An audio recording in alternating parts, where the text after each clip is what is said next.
You are listening to Unscripted Moments, a podcast about Propagandhi. Today, April 23rd. 2026 is the 30th anniversary of the release of Less Talk, More Rock, and we are here to celebrate. I am amazed that this podcast has survived this long and that we are doing another one of these 30th anniversary celebrations, because we did this 3 years ago with How to Clean Everything, and we're still here and we're still alive. What's the anniversary date of the very first episode of the podcast?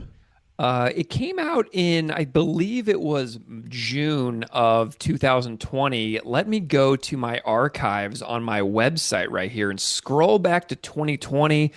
And episode 1, an introduction to Unscripted Moments, came out on June 15th, 2020. So we are closing in on 6 years of this insanity.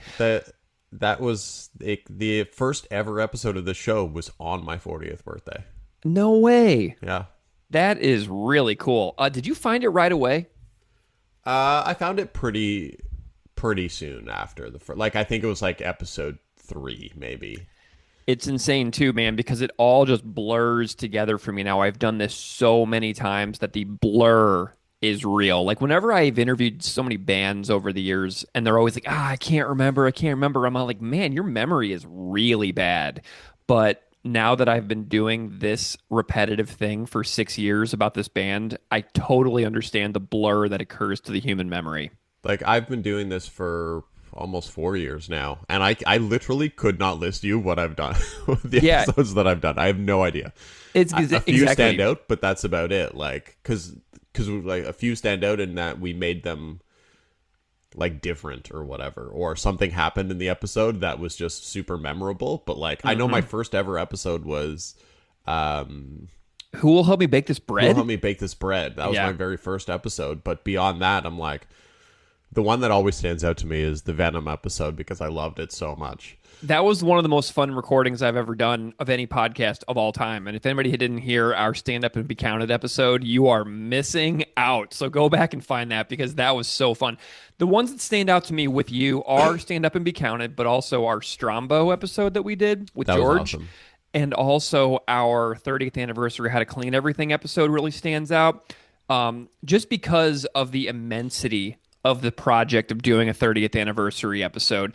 I did a 25th anniversary recap episode on this podcast as well. I think that was before your time. It came out on April 23rd, 2021. Yeah. Am I messing this up? Is the anniversary of How to Clean Everything to April 23? Or Let's Talk More Rock, April 23 or 26? I thought it was the 26th, so that's what we said in the intro. I thought it was It's either the 23rd or the 26th, but for some reason I put out the 25th anniversary episode on April 23rd, 2021, and that episode featured a conversation with Steve Vanace, who wrote a retrospective article on Brooklyn Vegan about the 25th anniversary of that record. So definitely go back and listen to that. But man, 5 years ago, that is messed up. So keeping with the theme of 30th anniversary, what did you do for your 30th anniversary? My 30th anniversary as a human being? Yeah. I actually don't remember. What was the world like on your 30th anniversary? Well, I was a brand new dad. My kiddo was about 3 months old, so I probably didn't do much. I probably was just hanging out with a baby. But that was what year was that? 2013. I turned 2013. 30. Yeah. So another lifetime ago, to be perfectly honest with you.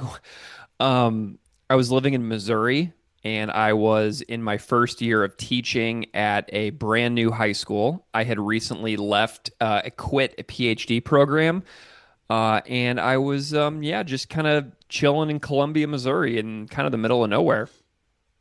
That sounds like a pretty standard 30th anniversary. It was, yeah, being a brand new dad. So I'm pretty certain that I probably just watched BritBox and was probably consuming episodes of Luther and Broadchurch and The Fall and stuff like that. I went through a huge BBC cop drama documentary or cop drama series phase around that time. So I probably was just watching British television, holding a baby. Not bad. Yeah, yeah. So, we are, we're gonna have we've got a fun one here for everybody. If everybody remembers our May 31st, 2023, How to Clean Everything 30th anniversary album retrospective episode, we had dozens and dozens of cover songs that people performed of the entirety of How to Clean Everything, and many of them were made custom for the podcast, and some of them were just ripped off of YouTube. If I didn't get a submission for that, but I am happy to say on this episode, Steve, we got an episode, at least one cover for every single Less Talk More Rock song, custom made, brand new for this episode, for Buckle this up. podcast, that have never aired anywhere else. There's only one cover on this episode that I am republishing from the original run of the podcast. But everything else is brand new. And the one that I'm going to replay, I'll explain later why I'm replaying it. Spoiler alert, they're fantastic. Unbelievable. Like, people have absolutely blown this out of the water. Like, there's more than 24 Let's Talk More Rock covers coming your way on this episode, people. The track listing is in the show notes. It's going to be a wild ride. And so just another thing that I want to say, the Steve Vanace episode that we did in April of 2021, it's great. And there's voicemails submitted from Jord and Todd from on that episode as well, talking about the 30th anniversary of the record. So that's pretty cool. Those might be overlooked by people who skipped that episode. And then Ryan Green, who recorded this album, appears on our Recording Propagandhi Deluxe episode on June 7th, 2025, talking about the insane recording process of this record. So I strongly recommend the 25th anniversary episode and the Ryan Green recording episode. So that's kind of all I've got for a lead-in for today before we dive right in. But I know you've got some special stuff planned for this one. Well, before we get into that, it's been a while since late 2025 since we've had like an actual catch up on the show. So, oh, really? Yeah, we kind of powered through the first the No Longer Young episode. We kind of just really powered through, and we didn't really give any updates or anything. So, what's going on in Greg's life? Well, I'm getting married in a few months, which is going to be awesome. We are super duper planned for the wedding, taking place this September. Hilariously, Propagandhi has chosen that exact moment in their life as a band to play a hometown show in Winnipeg. So, in a past life, I would have probably dropped everything in the world to go to Winnipeg for the hometown show that they're doing in September of 2026. But I'm getting married that exact weekend, so I will be here in Buffalo getting married. Other than that, I've been riding my bike a lot, and I read some books. I read Project Hail Mary by Andy Weir, which is now a movie. Saw the movie. The movie's awesome. I also read Aurora by Kim Stanley Robinson, which was the basis for Beeves' solo record, World Ship. So I read some Kim Stanley Robinson. I read the autobiography of Kim Gordon from Sonic Youth recently. I'm reading a book about Orange County punk right now as well. And I'm working on a new print project related to this podcast that I'm going to submit a proposal for and see what happens. It'll probably be rejected, but if you never shoot your shot, you never know what's going to happen. So that's kind of what's going on here. I'm just trying to see if there's anything else I've read recently. Oh, that book is called Tearing Down the Orange Curtain, that Orange County punk book. And then I also read Mustaine by Dave Mustaine, and I'm looking forward to his follow-up memoir coming out soon as well. But you and I went to Megadeth, which was sweet. We did our recap episode. But yeah, other than that, just kind of glad that winter's over and just doing my best to power through the absolutely horrifying deluge of onslaught world news that are piercing my sanity in every possible way. So yeah, that's what's up. Over here, things have we welcomed a new member to the family recently. We welcomed a 9-month-old dog named Yes. Mrs. Coach. Yeah, she is so cute. I love that she an outfit as well. She has clothing that matches your clothing, and Yes, it's very great. we have a matching outfit already, so that's pretty sweet. Hmm. Um, Other than that, again, we went to see Megadeth. Books that I've read recently. So I read a book named Habs Nation by Brendan Kelly about the impact of the Montreal Canadiens on the political climate in Quebec. Nice. And super, super fascinating book. I read The Unworthy by Augustina Bazatarica, which is the follow up novel to Tender is the Flesh. Hmm. Um, I didn't really enjoy this one as much as I didn't enjoy the other one. Yeah. This one was weird. It took me like till 90% of the book to figure out what was happening in the book, and that's a weird read.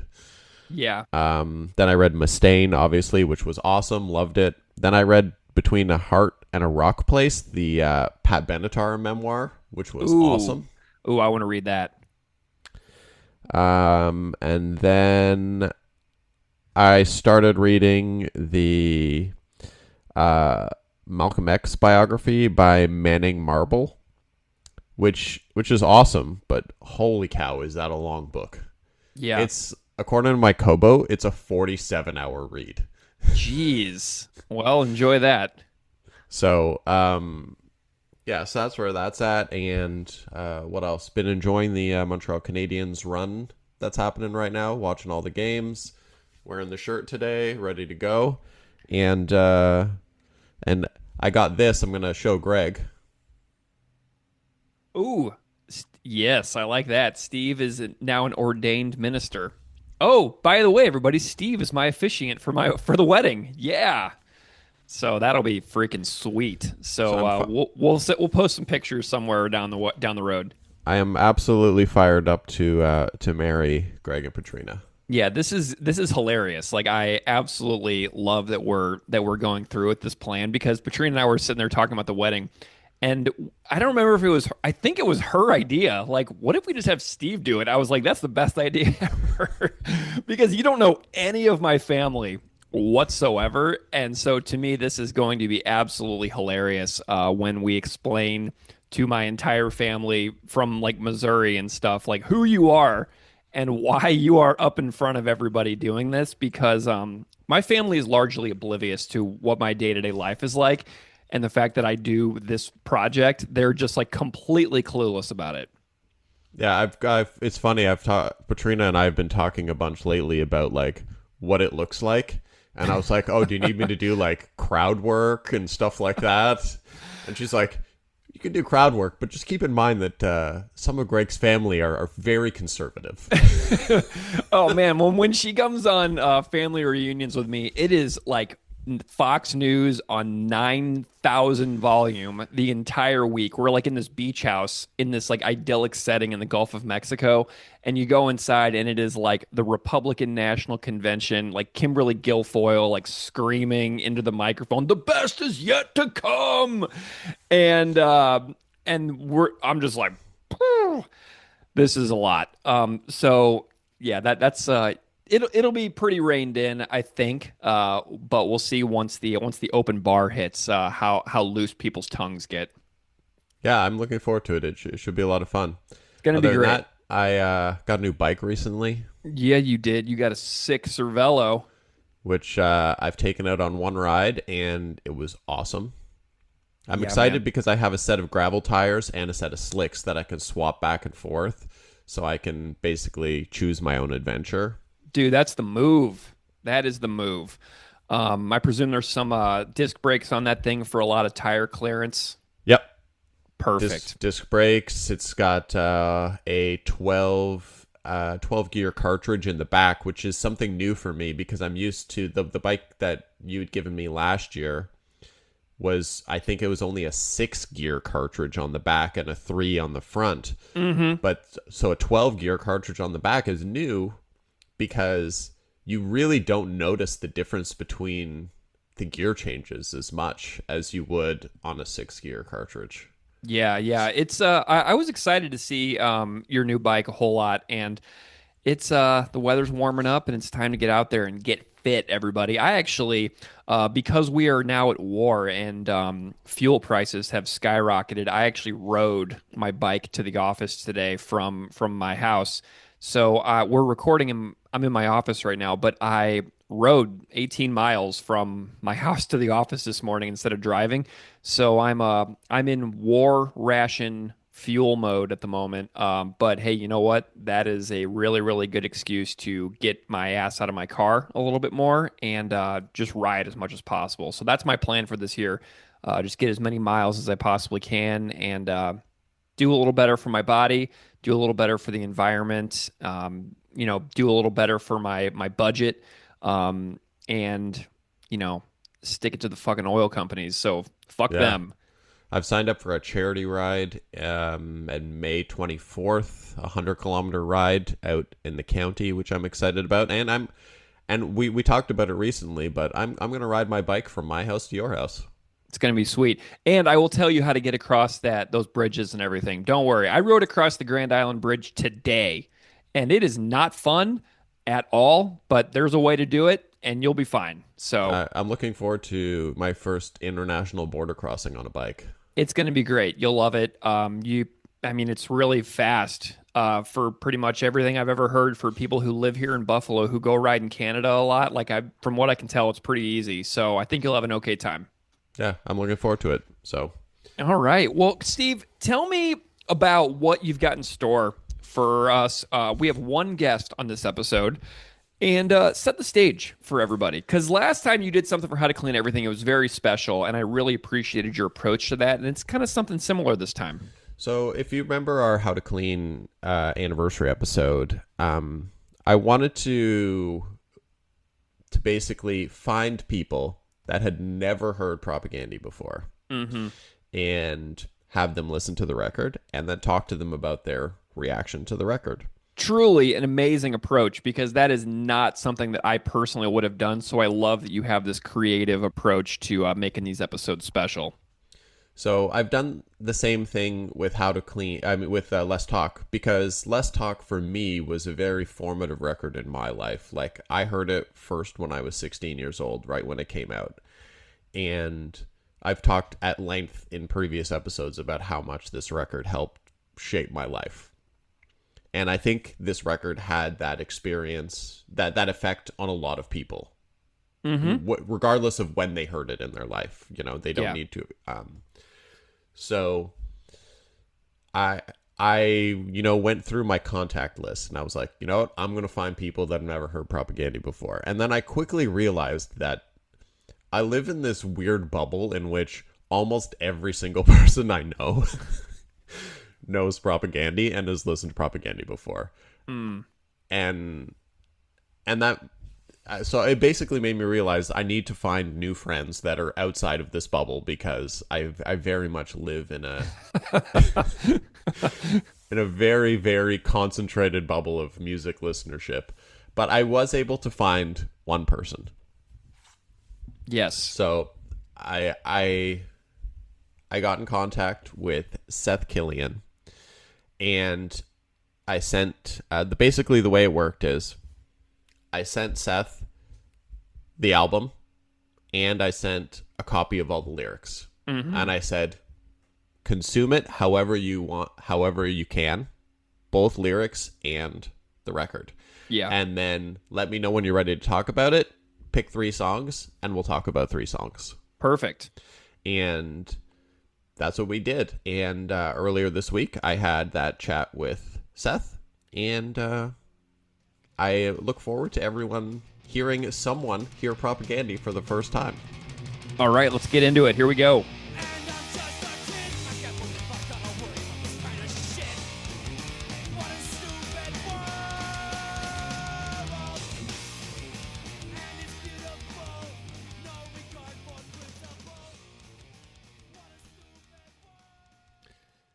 Thanks, Greg and Steve.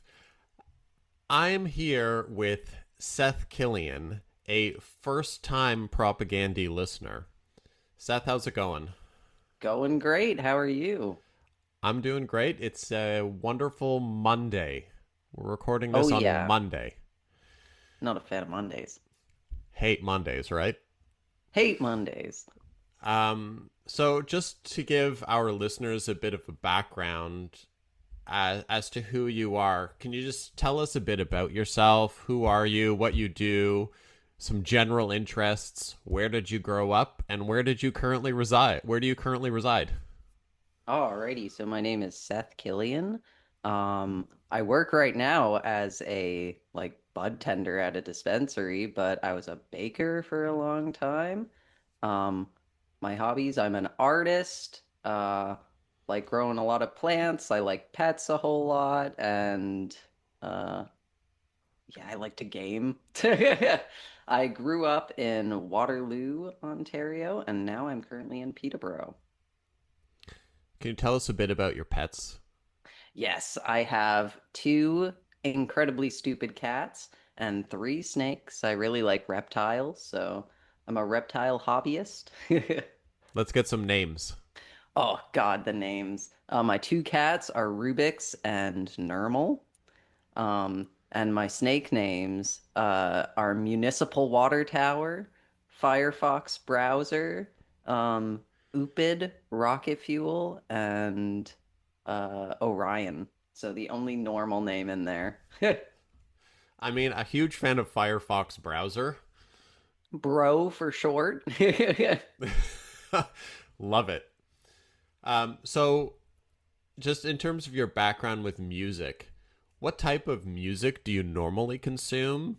And you can list like three-ish artists that you would normally consume on a regular basis. I'm a big sort of like alternative pop or like indie pop fan, I would say. Um As far as like who I listen to a lot,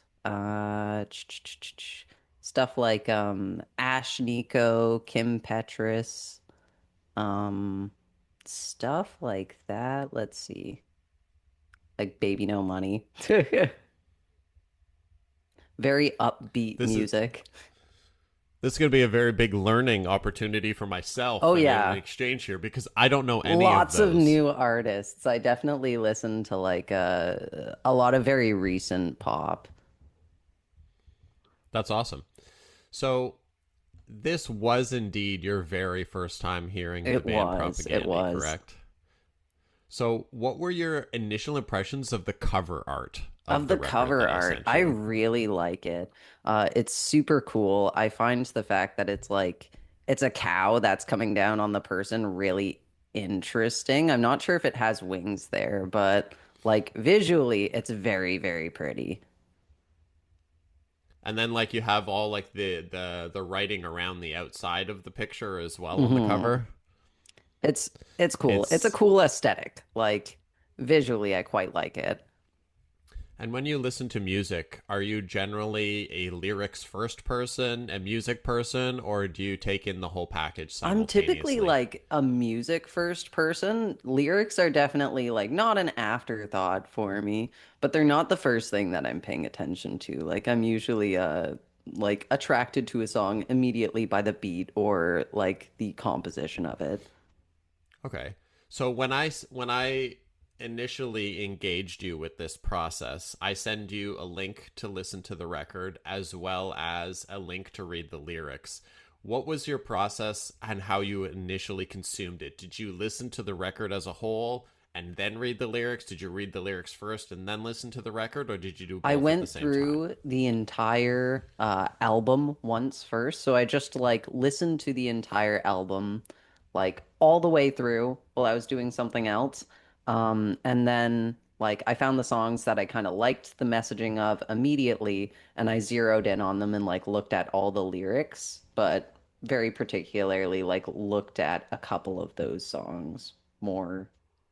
When you hit play for that very first time, what was your initial impression upon hearing the first few Hmm. notes? That's kind of hard. I was like, I like the almost speech-like quality of the songs. It's very mm, how do you describe it? It's like, Spoken word. yeah, it's very spoken word, which is pretty fun. It's not like a not an album that I would typically see myself listening to, so it was super fun to like delve into that and realize it was like way different than what I'm normally looking at, right? Does I'm you obviously like engaged with it to the point where you could see that the record has a lot of Oh message that yeah. goes with the record. Is that typically something that doesn't live within the music that you consume, where like it's obviously very like hmm politically charged, so the music you normally consume is Yeah, it's generally, I would way say, not that. deeper than like what I'm usually listening to, mostly because like I'm listening to things for the beats most of the time. So it's like um it is like a reach for me and just like a new experience to have a album that really is like focusing in on the words as opposed to like the music itself, you know what I mean? Oh, absolutely. So I'd mentioned this in the intro, which you didn't hear since we talked on the conversation. But so this album, the 30th anniversary of this record is coming up. Oh So my this gosh, album is that's 30 awesome. years old. So we're gonna dive into the first song that you wanted to discuss, which is "And We Thought That Nation States Were a Bad Idea." What made you choose this song? Honestly, because it feels very relevant for our current political situation right now. Um it's like it is like this oppressive feeling song in a way. Um where it's like we are currently feeling like the depth of that like class war political divide like full throttle right now. I feel like for not like the first time in a long time, but like way harder than we felt it in the past. So all these songs really spoke to that for me. Are there any lyrics or lines within the Nation State song that really connected you? For example, like I heard this record when it first came out. So I was 16 years old hmm when I heard this when it came out. And the first line of like publicly subsidized, privately profitable, like that whole big like jumble of words of like really long and big words. When as a 16-year-old hmm hearing that for the first time, I was like, wow, that's a mouthful of a Oh whole yeah. bunch of words that I'm going to need to look I up. mean, I'm just a kid. I can't believe that I got to worry about this kind of shit is like it very much speaks to me. It's like I don't know, this whole political situation is so heated and it's something that was pushed on you from very, very young, and it's like I don't feel like I have to deal with all this shit, but it's absolutely like very relevant. As well as we're born, hired, and disposed, where that job lands, everybody knows. It's like, yeah, it almost is like we are animals at a farm that are just being raised by the rich and elite? The line that really jumps out to me, just because it piques a bit of my interest, is you can bet that laws will be set Oh to ensure yeah. the benefit of unrestricted labor laws, because of like hmm all of the stuff going on with like union busting and everything going on right now. It's Yeah. like And I mean, labor like, laws are there for a politicians are reason. bought these days. It's very much like politicians will like usher in these rules to ensure that, we can be exploited in, like, to the fullest amount. And then the second you aren't able to um, hmm produce at the rate No, in which absolutely. they expect, you're gone. hmm Sort of like cattle. So the next song that you've chosen to speak about is resisting tyrannical government. I can sense a theme in the subject matter of the songs that you've chosen to speak about. They really are just like songs that I feel I just connect to currently, like looking at our like global situation at the moment. It just feels very topical. Is there any type of media and anything that you consume outside of what I've sent you here that is of similar mindset? I mean, I do consume a lot of just like political content in general. Like I like staying up to date with global news and stuff like that. But I don't particularly like not like consume the opposition, but like I don't dabble in media that particularly like focuses in on almost what you can do about it, you know? No books or anything? You a big reader? I'm not a big reader, actually. So the next song you've chosen is "Resisting Tyrannical Government." So, what made you choose this one, and what about the song connected with you? Um, I think it's like the frustration of watching all these terrible people in power and almost realizing that like uh resisting in that way wouldn't do very much good, you know? Like the first couple lines of the song really speaks to me. Why don't we all strap bombs to our chests and ride our bikes to the next G7 picnic? But whose will would that represent? It's very I don't know. It's sort of like how the Charlie Kirk assassination really instead of doing what people hoped it would do, it almost made this fanatical craze among right-wing people about like uh, I don't know, like they're going harder in a way, you know? Like it hasn't actually done anything positive to thwart the They like movement. It's martyred really him just made almost. people, yeah, it's martyrdom. It really is.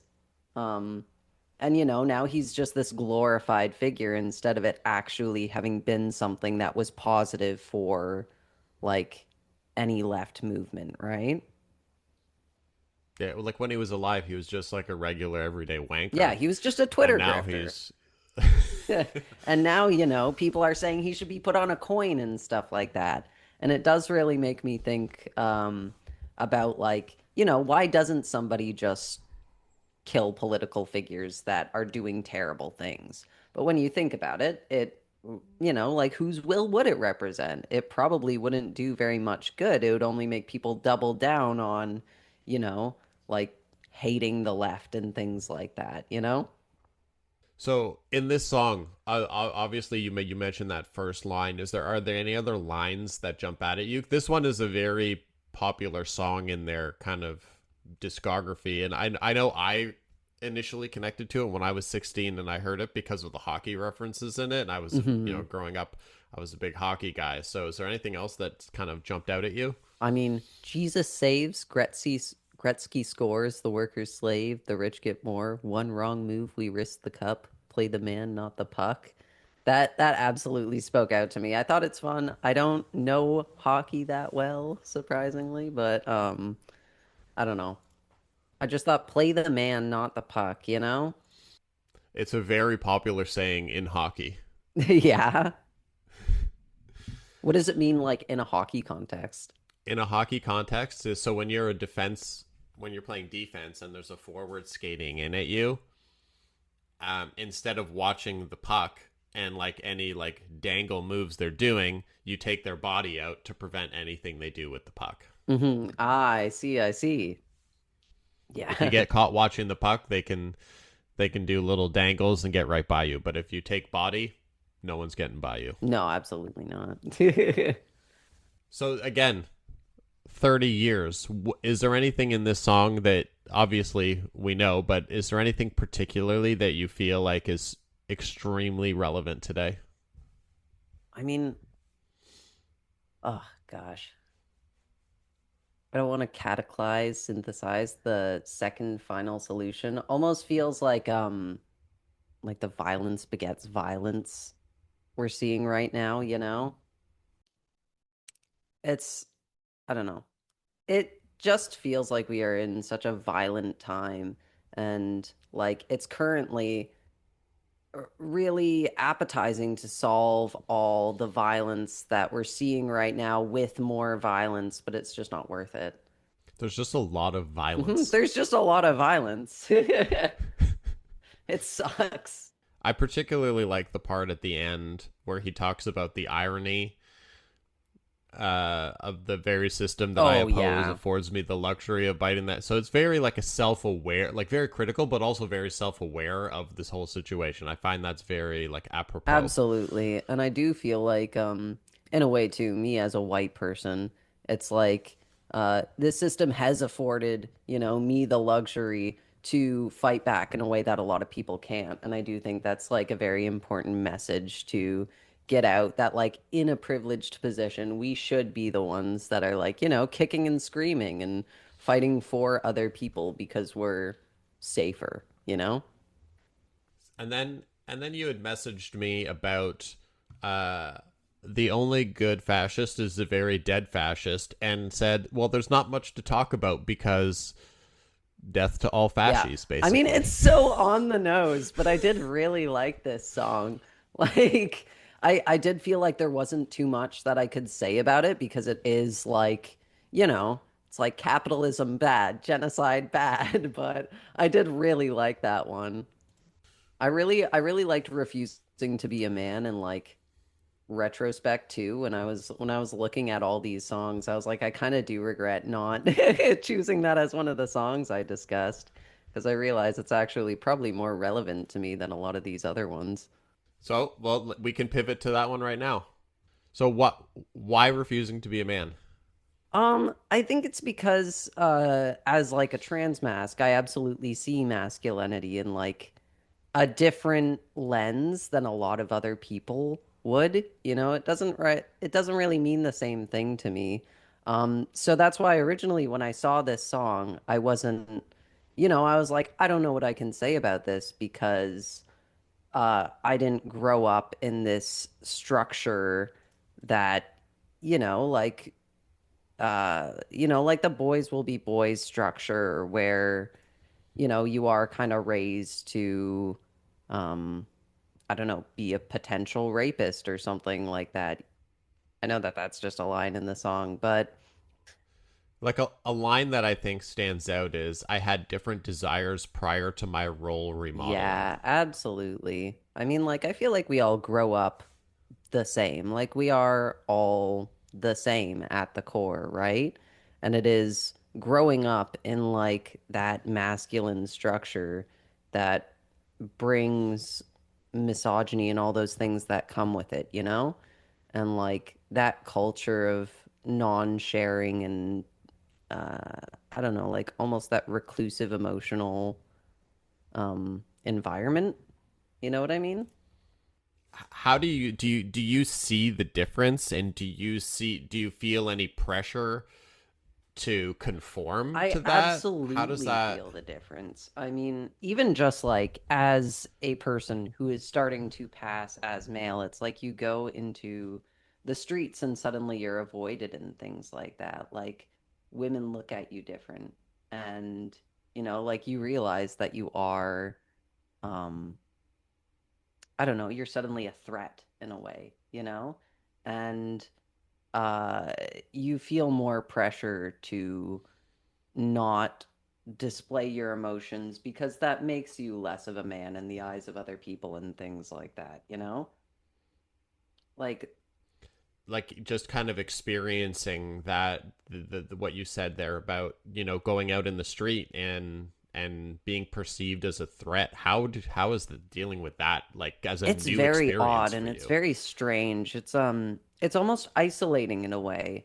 And I think it does tie back to like the male loneliness epidemic because you are seen in a different light where you're just not trusted as much by default. And that's it honestly hurts, Like it's like it's okay. I'm not going to, like I'm not going to do anything to you, but people just don't look at you that way anymore? It puts into perspective almost how growing up like that would have been, and how it would have differently shaped I don't know, how you feel about the world as a whole and um I guess like your openness to other people, if that makes sense. Like the world feels Mm-hmm. very closed off.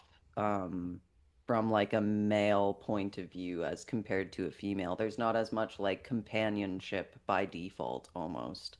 Do you find you're being pressured to not be as open emotionally?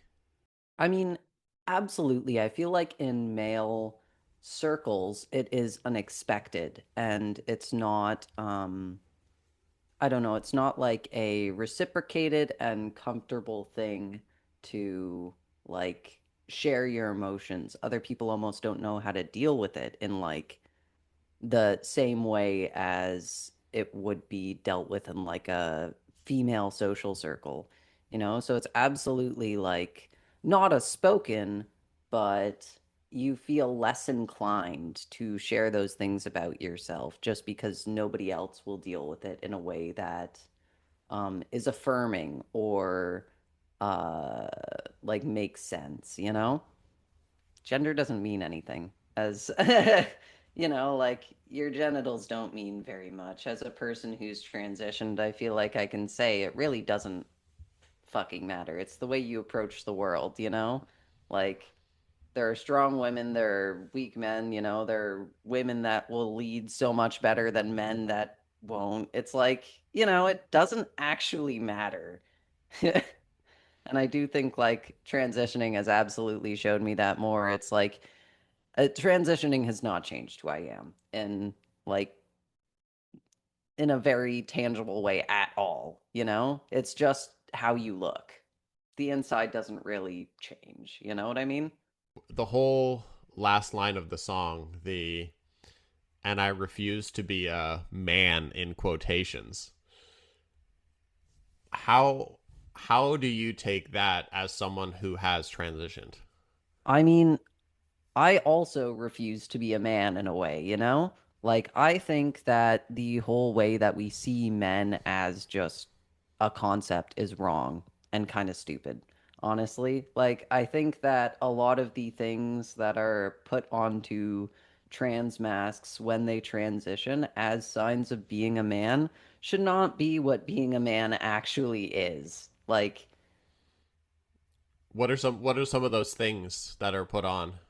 um, just like I don't know, being emotionally recluse and like not sharing these things about yourself and being strong. Not that that's not a thing that, you should like not strive for, but like um there are many just emotional barriers that we put on ourselves when we transition to try and fit in this world of men that I think should just be reformed rather than accepted and put onto ourselves, you know? Oh, I agree. I think there's a lot, given, I hear Zoe all the time in her workshops talking about the Mm-mm. man box and everything that Oh yeah, goes, the what's man in the man box. box and outside, and the manosphere and everything that goes on with that. And so much of it is, is so disgusting Oh yeah. and, and awful. Mm-hmm.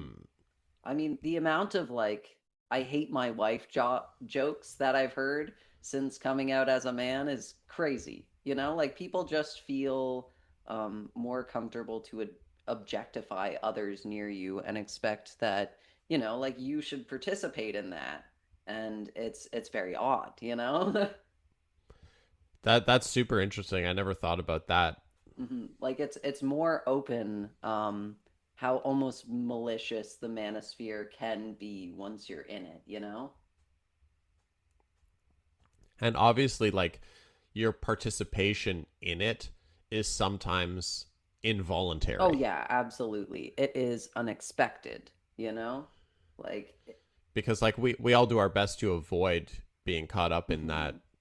tornado of garbage, but sometimes that tornado just happens to park itself next to you wherever you Oh happen to yeah. be and start going to town, and you just kind of, it's on us at that point to be able to either disengaged or correct, but it's Mhm. not always easy to course correct that in a certain situation, whether it be for safety reasons Oh yeah. or for others, And I right? mean, more times than not, it's just it's very casual, you know?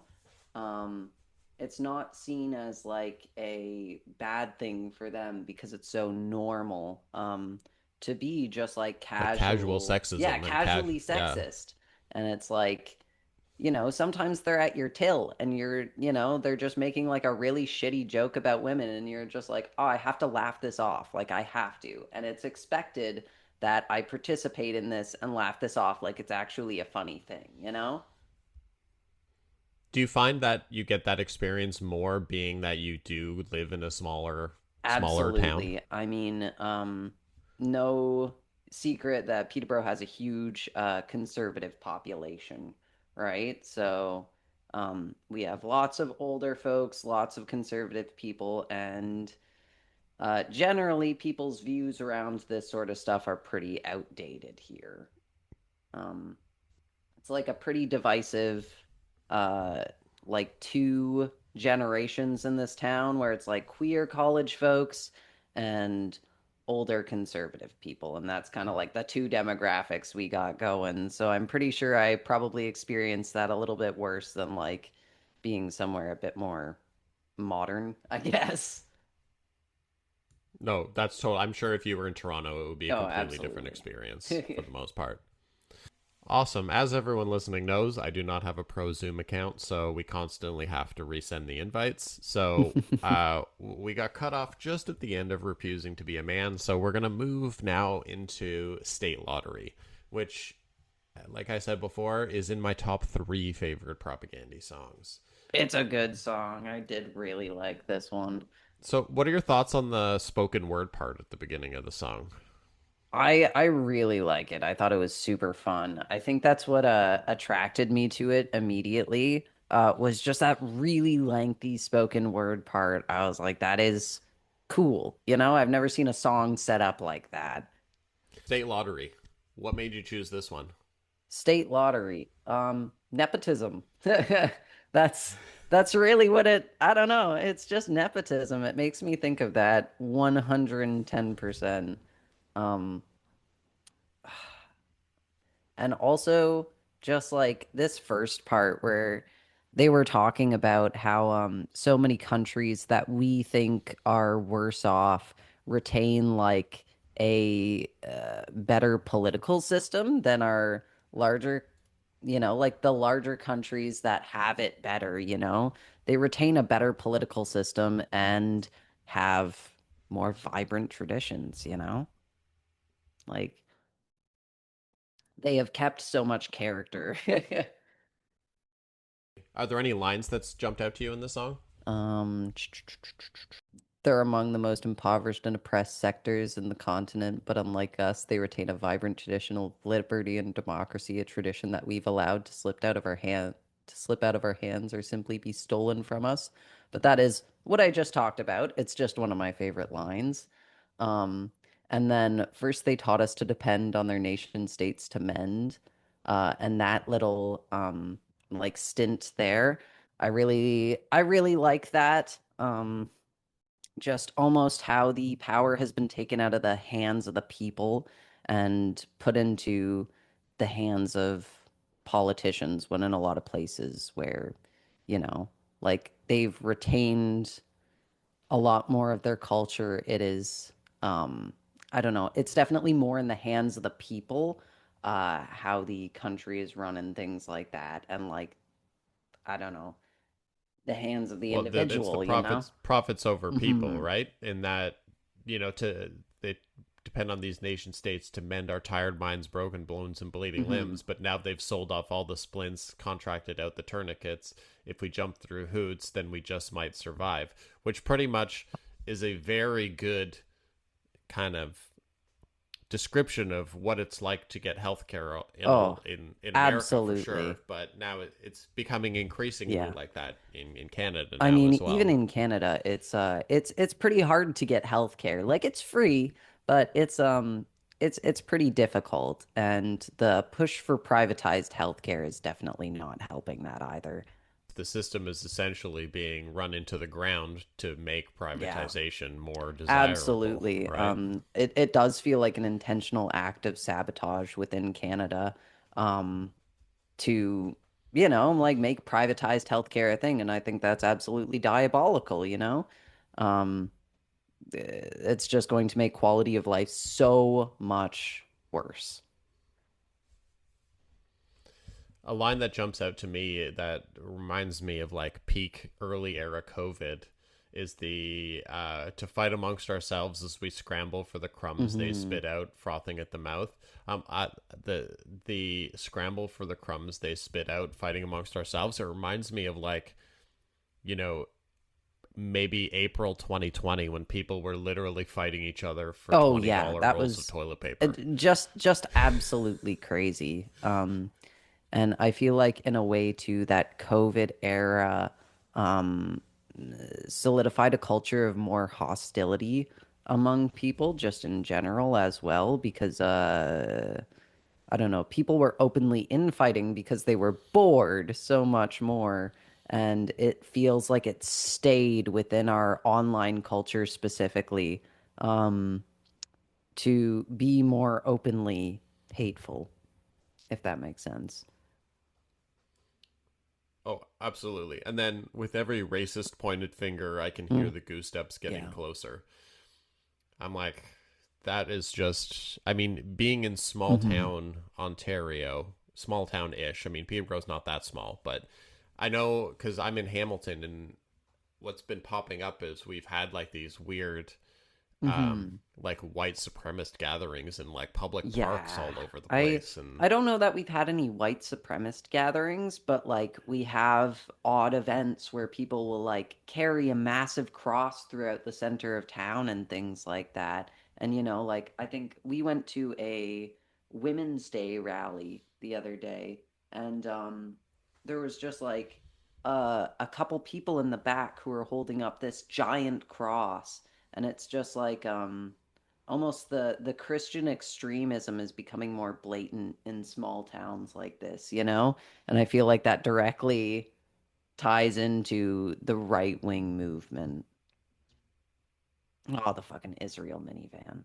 We have a it, minivan in town that's just plastered with pro-Israel sentiment as well, and it's just I don't know, it's terrible. and it just It's drives it's around just like somebody's honking, or what car. is it? It's Is just does somebody's it do car, anything, and or it's is it just it's crazy. I don't know how it hasn't been vandalized yet, but like says like we stand with Israel on the side, and I just think I don't know. It's terrible that people like that actually live in our town. it's hard to kind of really fathom Yeah, where that comes from in terms of like what I like. Obviously people can have whatever, like, have their views, but to go right? and make it your entire Like almost what personality stake do you have openly for that is in Canada anyways? Like it doesn't particularly make sense. What do you gain from standing with a country that's actively committing a genocide? It just almost doesn't make sense. It feels, I don't know. Like why would you ever do that? It doesn't connect with me at all. the worst we have here is we have like we still have the cars driving around with the COVID was a lie, like COVID was a lie cars. Oh, that all makes me so And then we mad. have guys Ugh. that like the guys that had the like F Trudeau all over their cars, and then literally day after Oh, yeah. he left, somehow all of the signs and everything on their cars was F Carney. Like within 24 hours, That's crazy. everything was changed over. Mhm. Um, and on that note, I wanted to transition to something a bit lighter because word on the street is that you are the world's foremost expert on all things Garfield. I wouldn't say foremost, but I've watched the 8-hour Garfield deep dive lore video. So we're gonna end this conversation with one, two, three, four, a 5 question Garfield Oh trivia man, I'm that I'm putting you excited. on the spot for all of our listeners. So Okay, I'm gonna make a damn I, fool out of myself. they're gonna go from easy to more difficult. Okay, okay. Question number one: what is John Arbuckle's profession? He is an illustrator. He writes comics, or at least like back in the early ones, he's like a comic writer. But like in the more recent comics, they like and the shows and stuff, they don't actually touch on his profession at all. You're correct. Yeah. Number 2. We've already addressed this today Of once. course. What day of the week does Garfield hate It's the Monday. most? It's Monday. Monday. You got to try a little bit harder than that. Number 3. Where does Garfield keep trying to send To Nermal? Abu Dhabi. Correct. This one's... I think you're Okay. going to get this one. What is the name of Jon Arbuckle's only sibling? Oh, God. That's hard, actually. That's hard. Jon Arbuckle's only sibling. It might be Jim. They're only referred to Ah. him in one way. Is it just like the brother or the sister? Oh, It ends... It's 2 words. Second word, boy. oh no. Oh no. I don't know if I know this one. The other boy. You do. The I special promise boy? you do. It's mentioned a lot in the Thanksgiving special. Oh no. I don't know if I know this one.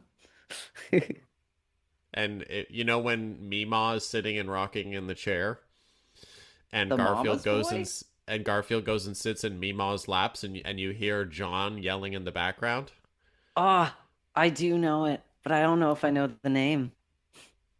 The answer is Doc Boy. Oh, damn. Yeah, I totally didn't know that one. Ugh. The dock boy.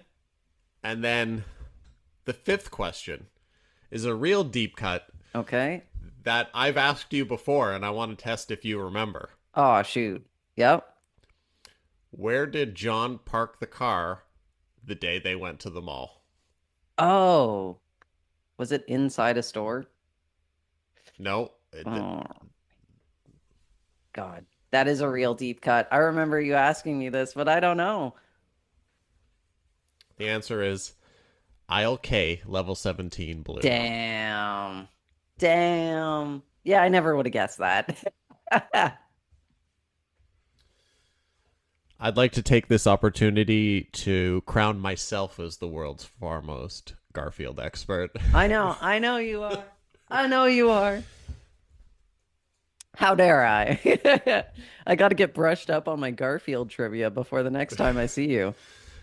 I just want... Hit you with some real deep cuts. I'm open anytime. For anyone listening, we're Garfield people here. Oh, yeah. Do you know who Garfield keeps in his basement? Who Jon Arbuckle keeps in his I basement? don't know that one. It's his old roommate. What episode's that from? What's from the comic, right?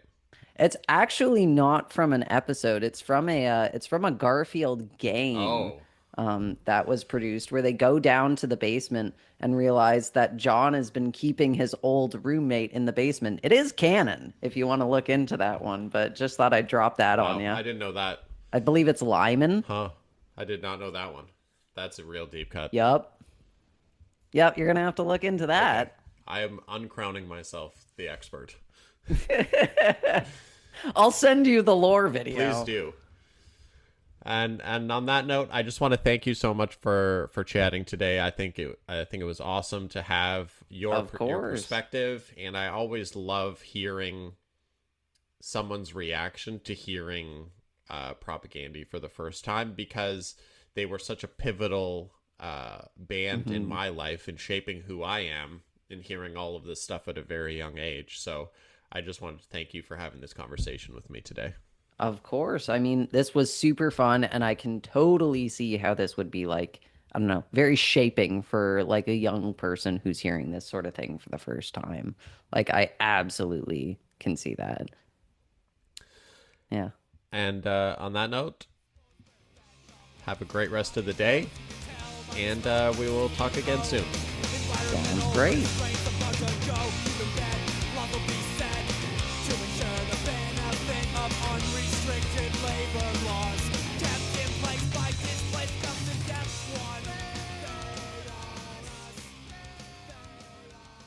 All right, Steve, that was very good. Very good vibe between you and Seth. I had some laughs, I had some thoughts, and it made me think. So I appreciated the effort that you two put in on this.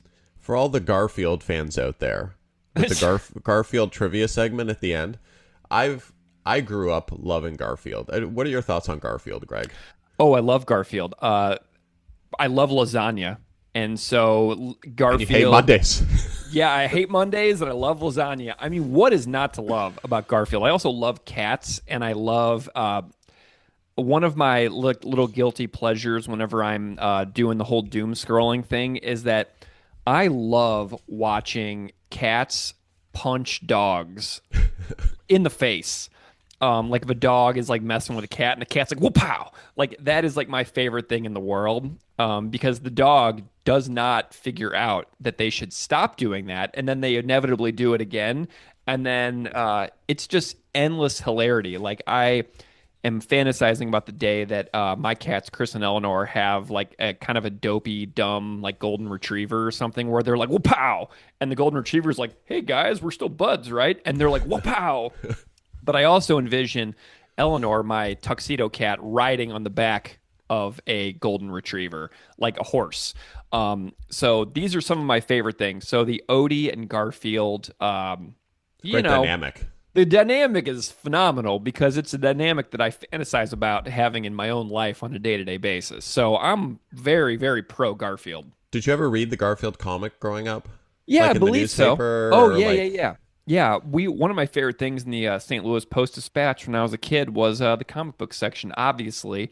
And so I was an avid Garfield and Calvin and Hobbes consumer. I still have all of my Calvin and Hobbes book collections on my bookshelf in the other room. From Did you when ever I was watch like like 10.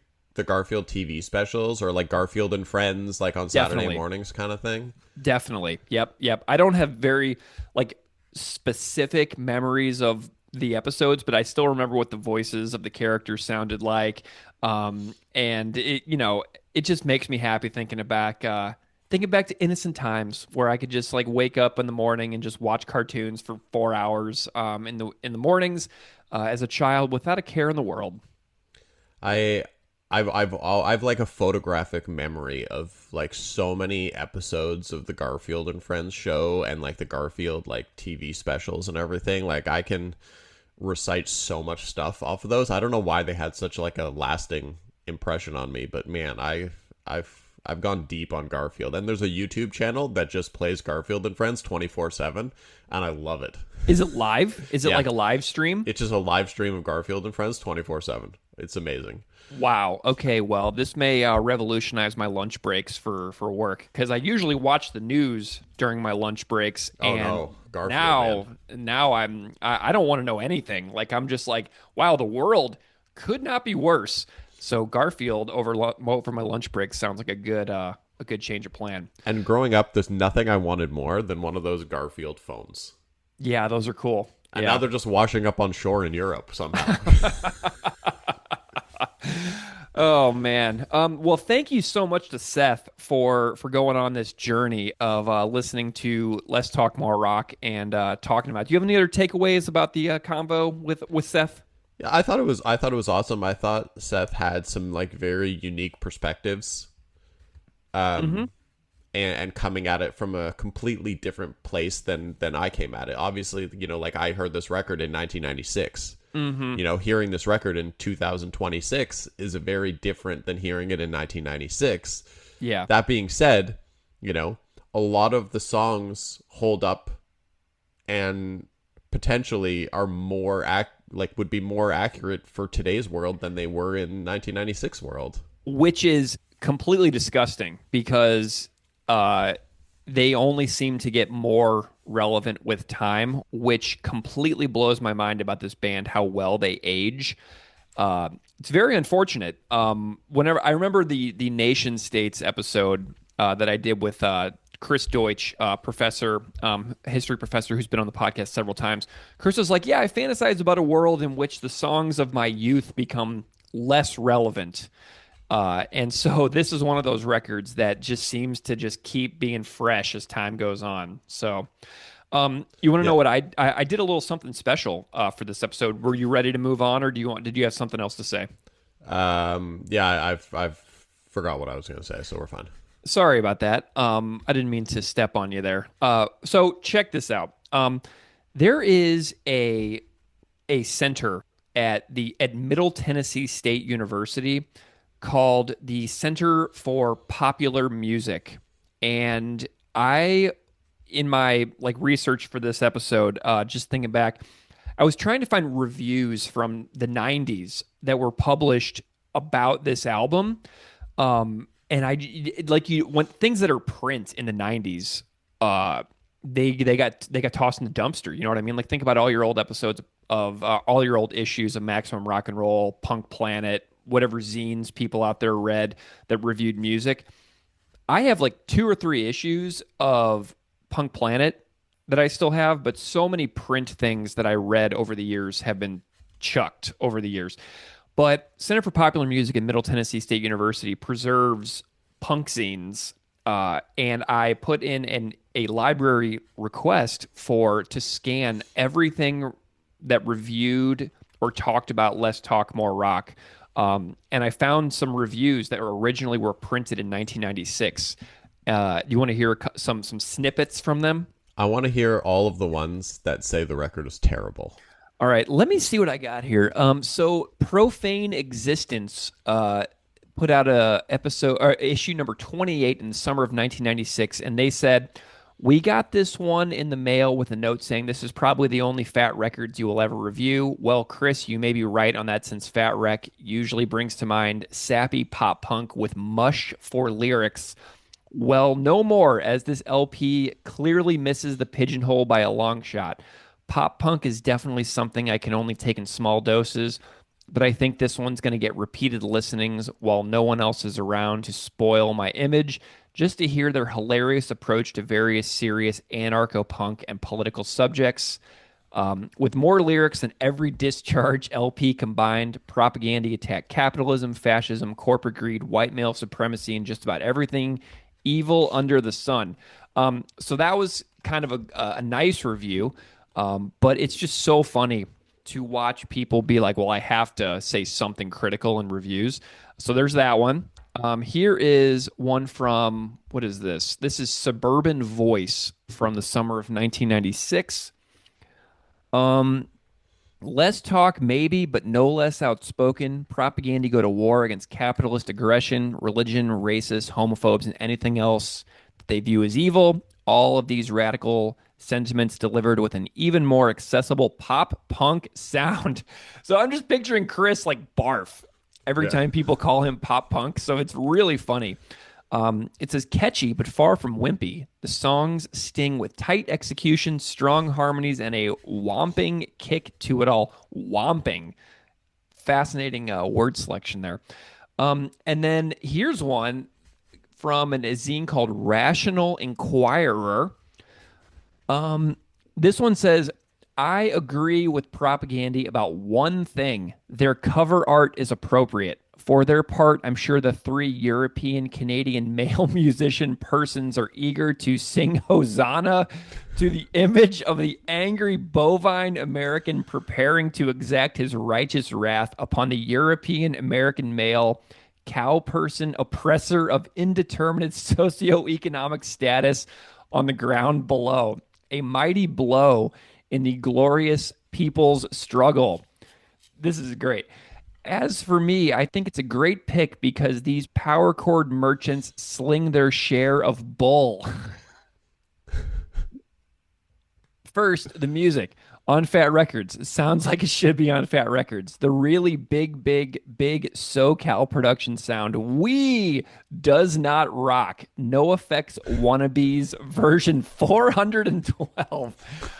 But people don't buy Propagandhi product for the music. The kids are starving for politics, and they're willing to clutch at anything that sates their hunger. Quite frankly, I'm a little leery about whacking these mystic hippies with a pool cue under the theory that even shrill, fundamentalist, philosophically idealist, oversimplified sloganeering is better than more songs about buildings and food. I do reckon that if they would just incorporate a sitar into their act, their animals or people too shtick would be a little easier to lend the appropriate giggle. I'll just flip some of the Smiths FX lyrical pap at you and leave it at that. And I'm not ashamed of my recurring dreams about me and a gun and a different species of carnage strewn about the stockyards, the factories, and farms. Meat is still murder, dairy is still rape. The different species our little Canadian friend refers to are people. What a fucking nutcase. Tell me, please, how these idiots differ from the funda Nazis who blow away workers at women's health care clinics. Put these crazy fucks on victory records. That's where they belong. Propagandhi sucks, and you heard it here first. Amazing. Did that live up to your expectations that I would find something? That was everything I wanted. Okay, good. So I read a couple nice ones, and then I read the most scathing one I could possibly find. And to be to put a little more cherry on top of that, I got several more. I have like 10 of these reviews. I'm not going to read them all because maybe I'll try to like put them out on like social media and stuff later. But I sent all of them, all the PDFs to Jord and Todd and Chris. So they have all of these print reviews. I reached out to Jord. I was like, dude, do you got any print stuff from the 90s? And he's like, I can dig around, but I don't know.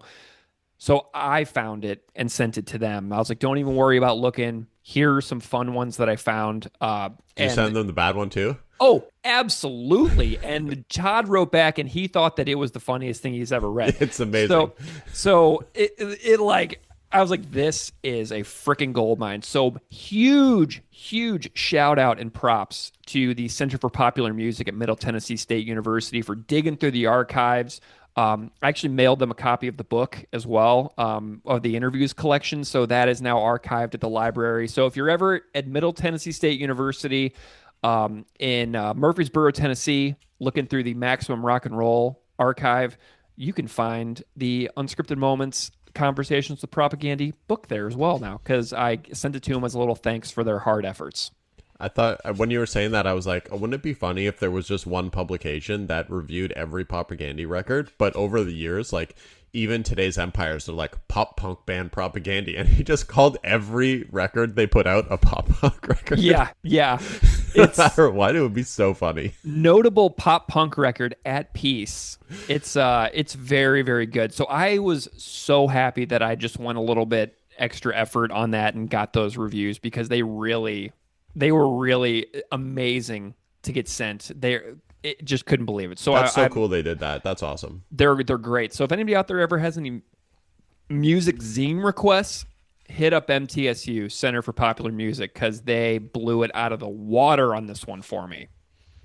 All right, should we get to the rest of the stuff? Let's get to the potatoes of this episode. Oh my God. Okay, so we got I think it was 26 cover songs submitted, and I'm really excited about this. Yeah, 26. I put out a call on Instagram and via the Friends Network, and I was like, if you can cover a song from Let's Talk More Rock, dealer's choice. You pick the song you want to do, and so basically we're just going to do a little DJ hour right now. Steve, does that sound good?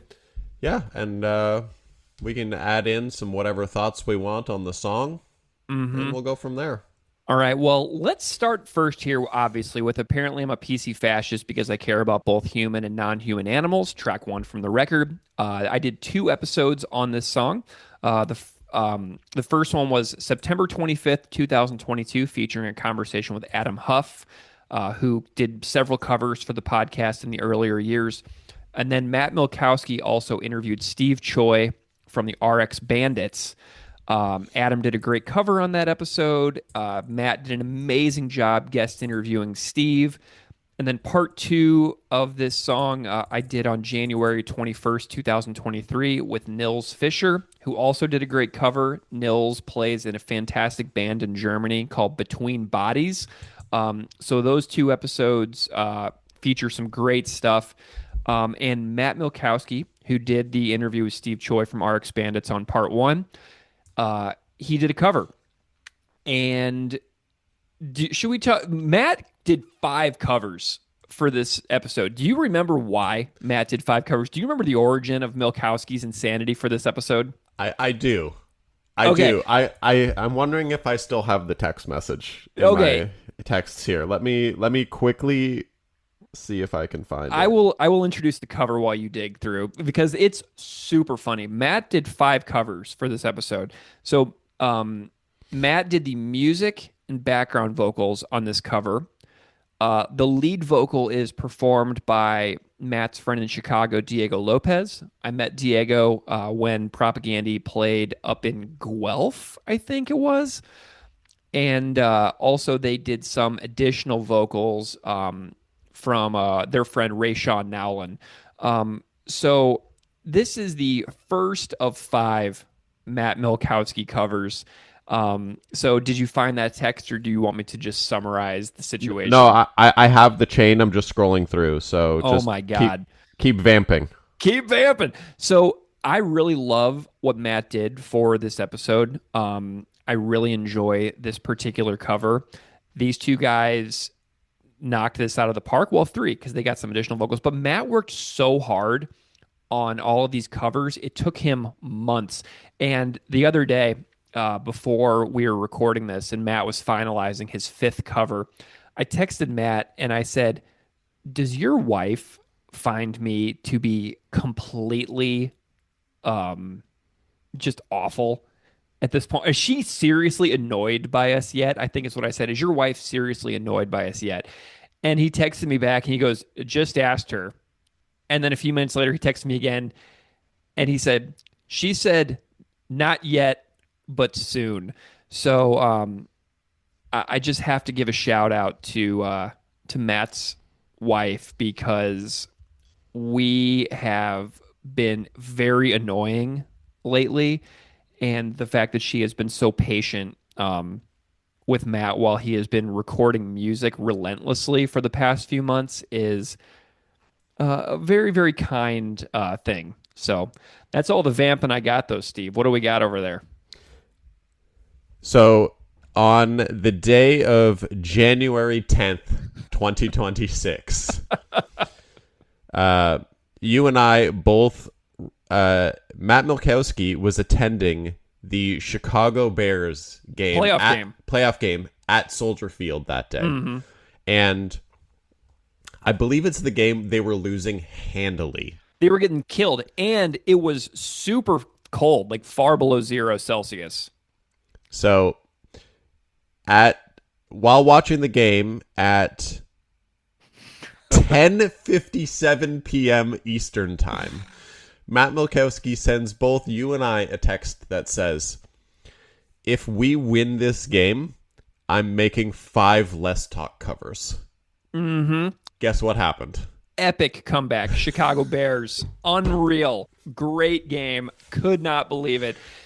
Next day I texted Matt. I was like, so, hey, buddy. I actually replied to his 5 covers thing with like the eyes emoji, like the 2 eyes, like big bulging eyes. There's the whole chain. Look at it's so perfect. Yeah.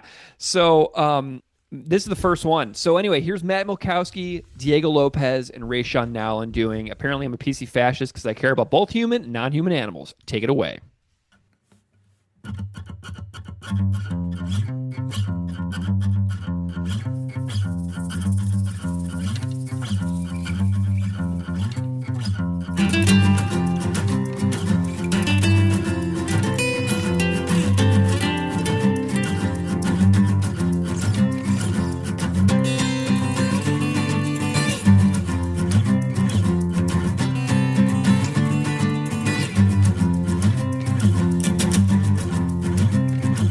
Some of my otherwise brilliant and productive friends, like scoundrels and the flags take final refuge in character assassinations. They ignore the issue, deny the relation between consumption and brutality. You can roll your eyes and marginalize me and play my insecurities, and you can feign ignorance, but you're not stupid, you're just selfish, and you're a slave to your impulse.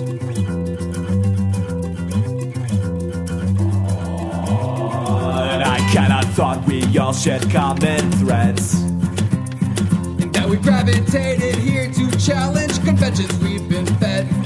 By a culture that treats creatures like machines. And if you buy that shit, then how long till it's me? It serves as your commodity through institutionalized violence and oppression of workers and women raped by sexism. And do you still insist on feigning indignance to reason, collective self-interest? I'll call you on your shit. Please call me on mine. Yeah, then we can grow together, make this shithole planet better in time.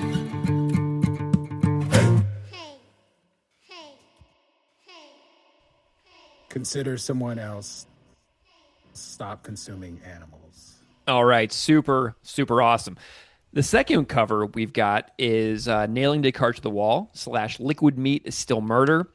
This is one of my favorite, the original episode of this is one of my favorite episodes of the podcast ever.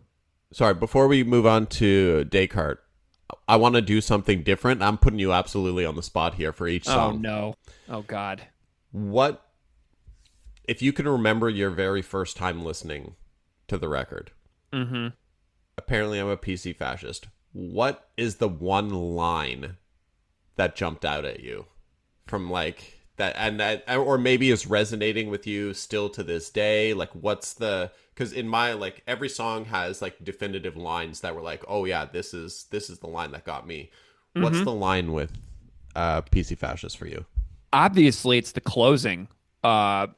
Consider someone else at the very end. Yeah. Where it's just the standalone spoken part because it's isolated from all words or from all music, and it is completely intended and meant to be heard and understood and not mistaken for the purpose of it in any way. So obviously that's the standout line for me for the first two tracks because the lyric straddles track 1 and track 2. And so, you know, that's for me the big standout. And it also makes me think about the Bigwig Freedom song from the I think it was Short Music for Short People compilation where they were like, consider someone else stop preaching about animals, which was very interesting. So it makes me think about the little, you know, back and forth between that song, these two songs, and then that thing that Bigwig did later on. So that was an interesting little takeaway too. Are they at all relevant anymore? Bigwig? Yeah. Man, I love Bigwig. I think Bigwig rocks so much. I miss them. I wish they would do another record, but it doesn't look likely.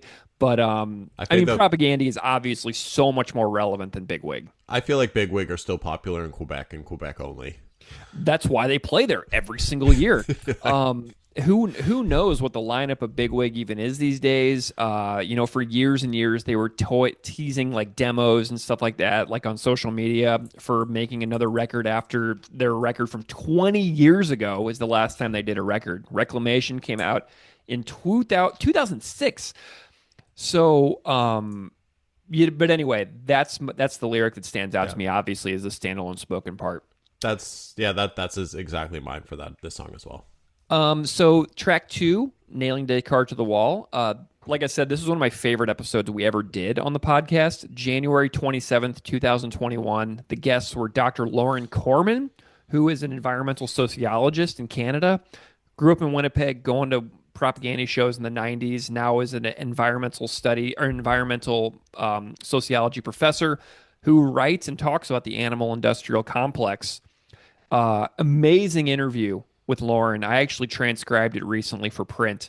And then also the second guest was Ray Harkins, host of the phenomenal 100 Words or Less podcast. It's a great episode. So anybody who wants a really solid deep dive on the animal industrial complex, the section with Lauren is phenomenal. So shout out to Lauren and Ray. Just before we go any further, so I'm on the Propagandhi website right now. And if you look under like the Let's Talk More Rock lyrics, so propagandhi.com/lyrics/album/Let's Talk More Rock. Right. Track order is different. What? Less Talk, More Rock is in the 2 spot. Oh my God, that's weird. It is. It's wrong. That's so funny. Chris, your website's wrong. Obviously, he's listening to this. Yeah, obviously, you made it this far. Yeah, dude, and I'm looking now at the website, and now on propagandhi.com it says April 23rd. So who knows when this album came out? Is it the 23rd? Is it the Today, 26th? April 23rd, 2026 is the 30th anniversary. Oh, my Lord. Okay, we'll see what happens with that. But I should note that this album came out on cassette as well. I want a Less Talk, More Rock cassette. I think they did it in those like white shells. Like, I want a cassette copy of this album. So if anybody out there has one floating around, please mail it to me. Maybe I will give you $10 and compensate your shipping, but I would love to have a cassette copy of this record. I think we just split the difference and released it on April 24th and a half. So funny. I will find the actual release date, and I am not changing a thing about the intro. If it's not the 26th, hilarious. Who cares? It might be the 23rd. I can't friggin' remember at the moment. But the cover for this song is, when I sent this to you, you were like, that's my favorite Propagandhi cover of all time. Yeah. Dude, Carl with a C from Manitoba. So Carl Clausen, he did a record recently called Songs of Love, Loneliness, and Grief. It came out in 2025. And Chris Hanna mixed that record for Carl. That's that first record. So Carl and I got to chatting because Chris mixed his record and posted about it on Patreon. But Carl and Chris have been friends for a long time. And I loved that solo record. If you like sad music, I mean, it's a tragic record. It's about the passing of his partner. But if you like Mount Erie, if you like the Mountain Goats, stuff like that, you will love Carl with the C's Songs of Love, Loneliness, and Grief. But Carl did a phenomenal Nailing Descartes cover for this episode. So I am so pumped about this cover. Let's go.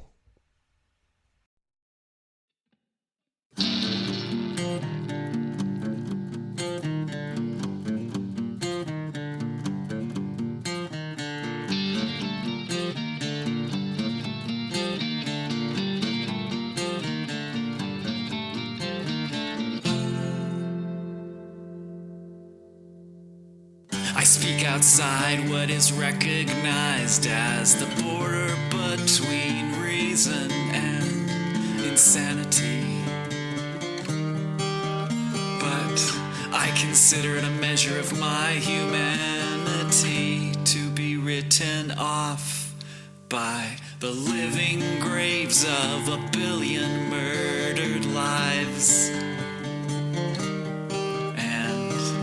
I'm not ashamed of my recurring dreams about me and a gun and a different species of carnage strewn about the stockyards, the factories, and farms.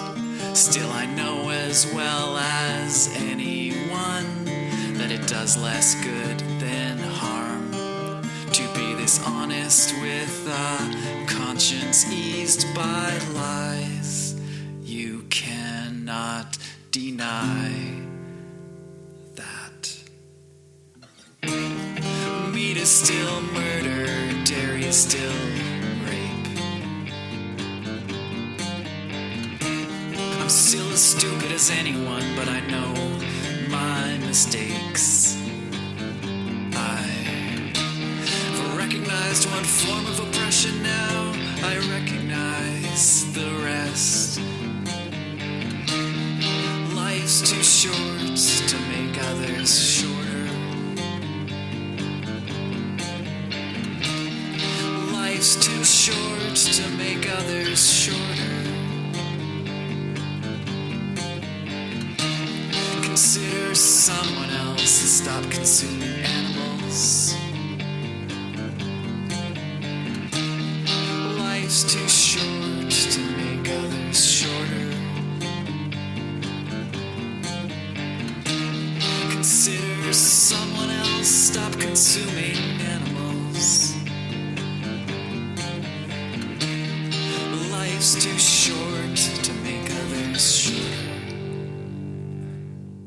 All right. Thank you so much, Carl. Unreal. And unbelievable, man. Just blew it out of the water.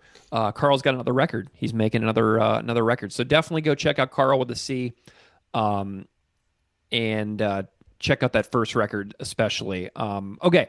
So track 3. Less talk, more rock. What's your line in Descartes? My line in Descartes? I mean, can I just make it so that it's the straddled spoken thing? However, the you cannot deny meat is still murder, dairy is still rape is a huge that's mine. Huge standout moment, because whenever I talked to Lauren Corman about that particular line, we had a very fruitful conversation about talking about that particular line. When we broke down the lyrics for that song, I asked Lauren about the rape line, and I'm trying to remember exactly what she said, but she said that that's a very fruitful conversation in classes, in college classes where that comes up. So that's a really big standout for me. Yeah, that's again my line as well. I wonder if we're ever gonna have a different line, or like I'm just curious as to most people that listen to these songs, are these the lines that they're singling out as well? Because it seems like it's very intentional. Mm-hmm. The lines that, like, we're having the same experience. Okay, far. so I actually found it. And I asked Lauren about that rape line, and she said, this is a direct quote, by the way, "It's something that I grapple with a lot in my own research and in my teaching as well. I don't usually use those sorts of terms myself because sometimes people can just be very reactive. It's not that philosophically I don't think that they're defensible. I think that talking about animals being murdered, for example, is defensible. With a term like rape, I think that as people are entering into thinking about our political and ethical obligations to animals, using a term like rape is potentially very inflammatory and alienating for some people. If you look at what actually happens to animals within industrial animal agriculture, within the animal industrial complex, their bodies are being violated and their reproductive organs are being violated as a matter of course. It's part of artificial insemination. It's not done with consent. I think using a term like rape or talking about these crimes as murder is a way of trying to underscore the significance of the violence that's done to non-human animal bodies." And it goes on a little bit more, but that's kind of the gist of what we talked about with regards to that particular lyric. That's great. Yeah. And I actually transcribed that, so I was like, I had it right there so I could actually read it. But episode 58, should we talk about Let's Talk More Rock next? Let's do it. Let's Talk More Rock's episode was number 58, so this one took us a long time to get to. On August 11th, 2021, the guests were Shane Told, vocalist of Silverstein, which was sweet, and Willem from the Dutch band Intellectual, which was also sweet. It was a really fun episode. But the cover for this episode, well, we actually have two. The first one is from Craig Hancock from our Discord, who submitted a xylophone cover. Love it. So I'm not going to play the whole thing, and you'll see why when I play it. But I had to just put a little clip of Craig playing his xylophone. So Craig, this one's for you, buddy. I'd like to actively encourage the toughest man as hard as he can with this, my song. And bring your stupid friends along.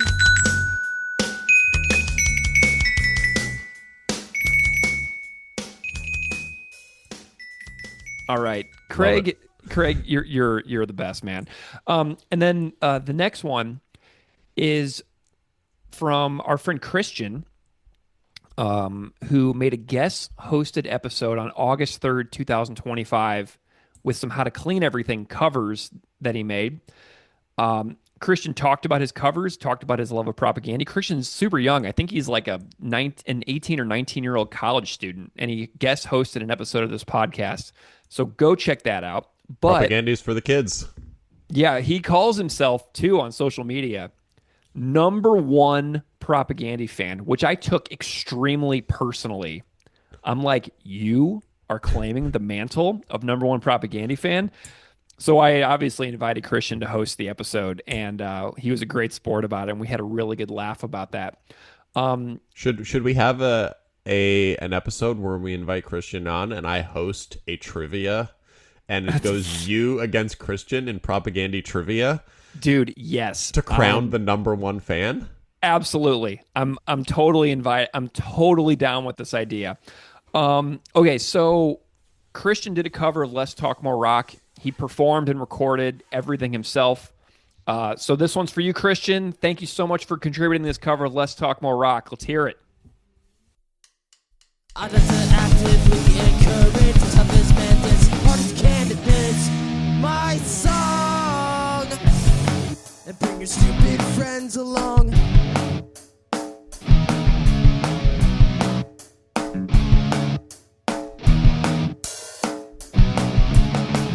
We wrote this song 'cause it's fucking boring. Keep spelling out the word that you keep ignoring. And the macho shit won't faze me now. It just makes us laugh. We got your cash cord just to take the bow. Did you know that when I was 9, I tried to fuck a friend of mine? He was 8, then I turned 10. 14 years later, it happened again with another friend. This time, me on the receiving end.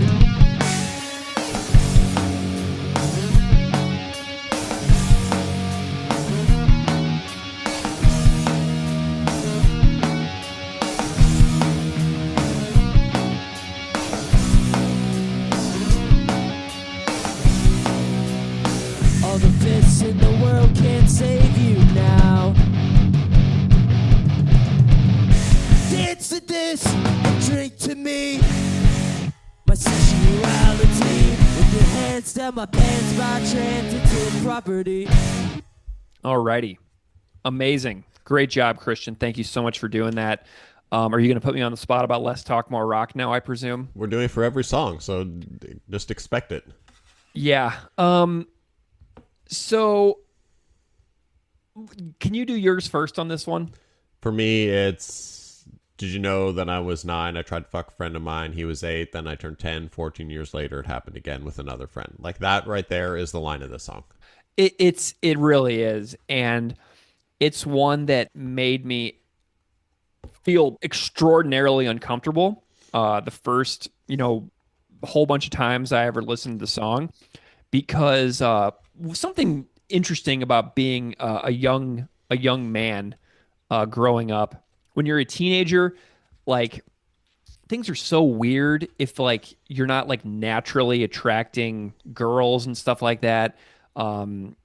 It's just such a strange thing to watch, like other friends like perceiving them to be like farther along in like their dating and sexuality than where I was at certain points in time.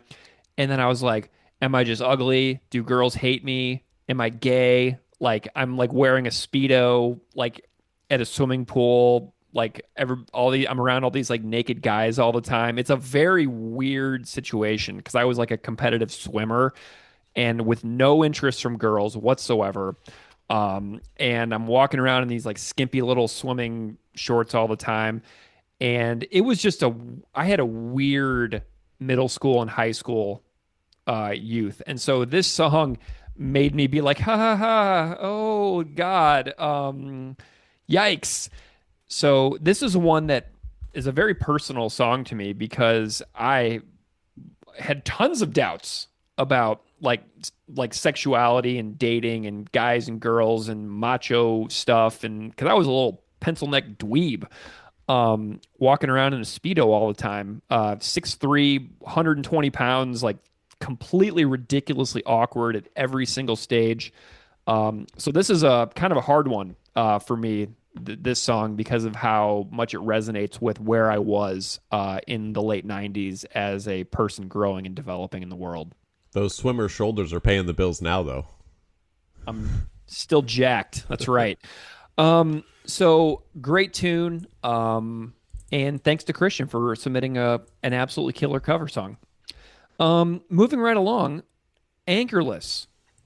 The original Anchorless episode came out on November 4th, 2020, featuring Lauren Denizio, vocalist and guitarist of the great band Warriors, who has since disbanded. Part 2 of Anchorless appeared on December 28th, 2023, with Pat Dietrich from the Canadian bands Handheld and Curbside.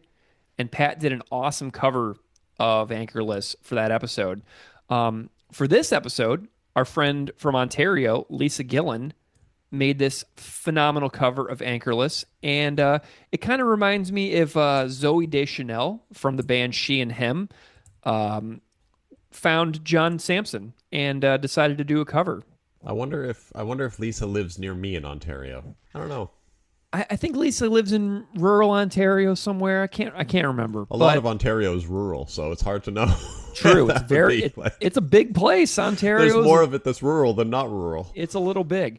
So thank you to Lisa for this phenomenal cover of Anchorless. It's unbelievable. I love it. When you sent it to me the first time I listened to it, I was like, "This is perfect. This is a literal perfect cover." Let's hear it.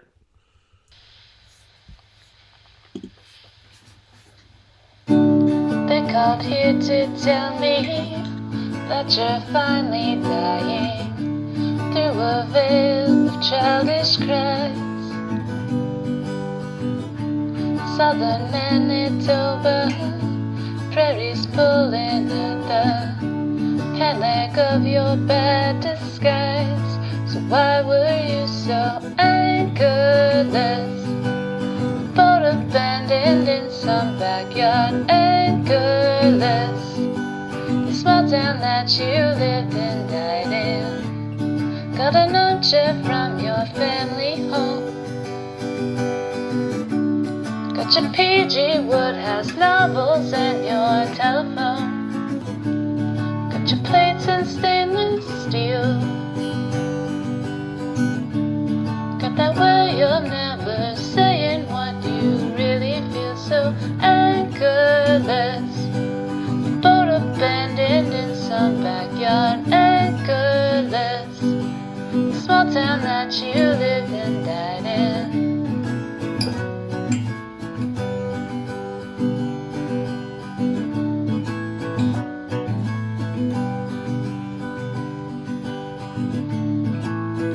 Don't wanna live and die here. Don't wanna live and die here where we're anchorless. A boat abandoned in some backyard, anchorless. Small town that you live and died in. All right, thank you so much to Lisa. Great cover. Not to be outdone, this next cover of Anchorless, also amazing. It is. It's done in the style of Devo, and it's from our friend Janne, I believe in Finland. So this one comes from the Scandinavian countries. I was really happy with this. Janne did another one, which will appear later on this episode too. So here's Anchorless performed Devo style.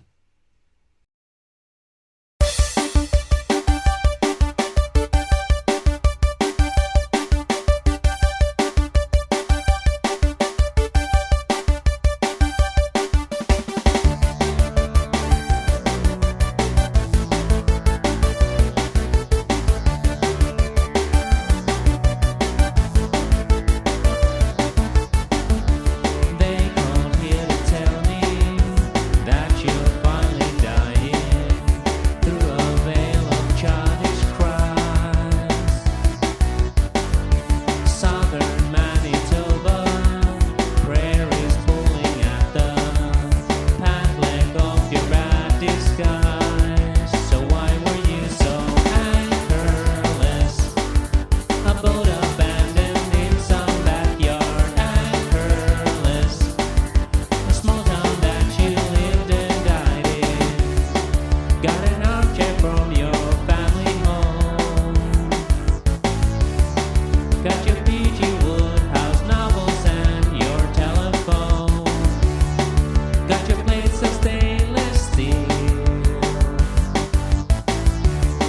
Got that way of never saying what you really feel. So anchorless, a boat abandoned in some backyard. Anchorless, a small town that you lived and died in.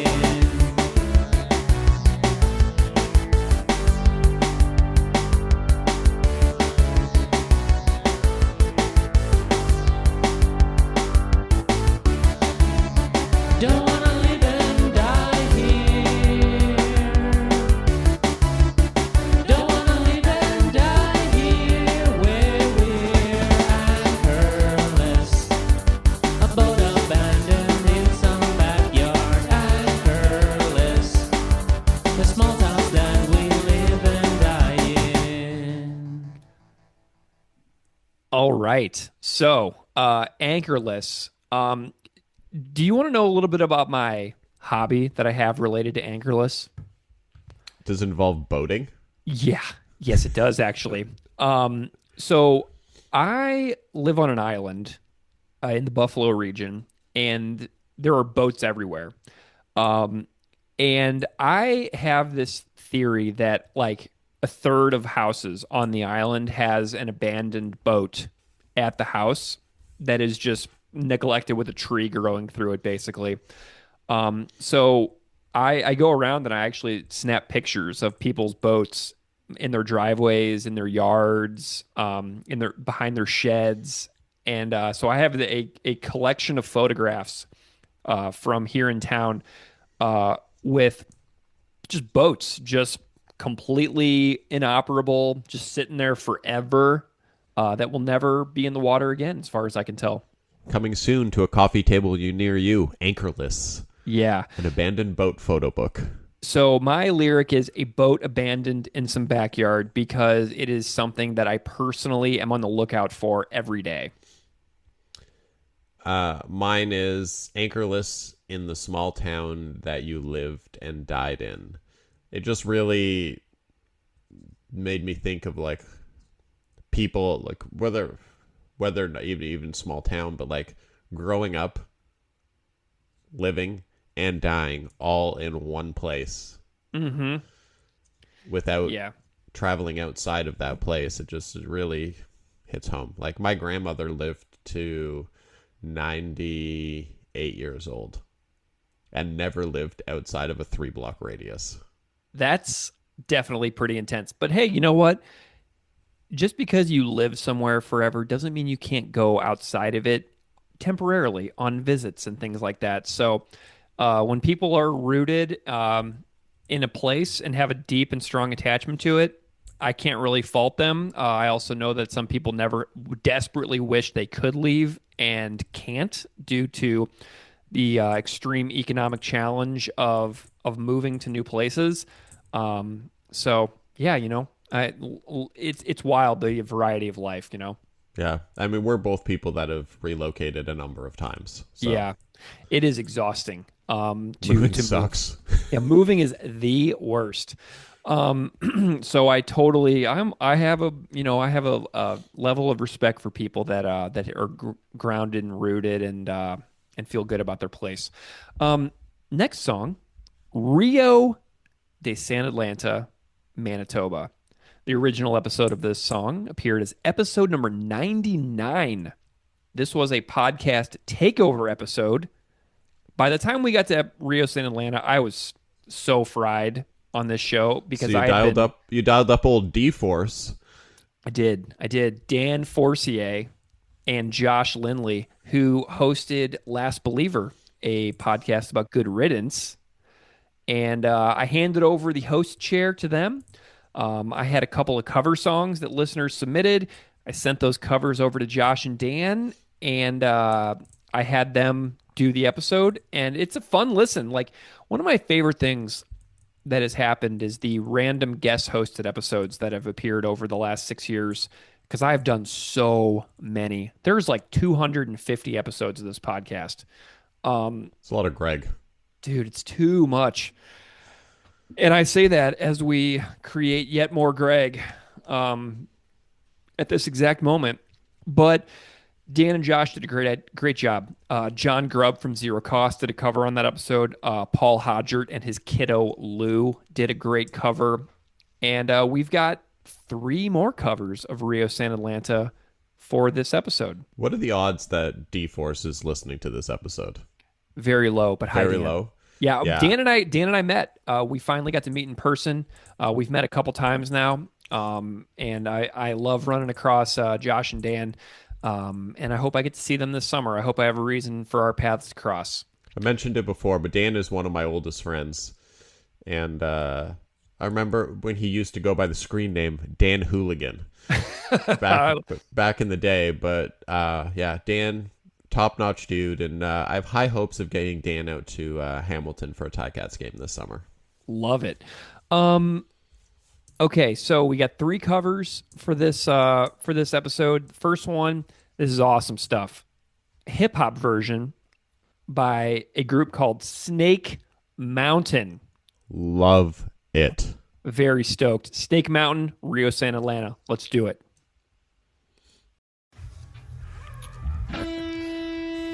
Yeah. All right. Snake Mountain. Propagandhi.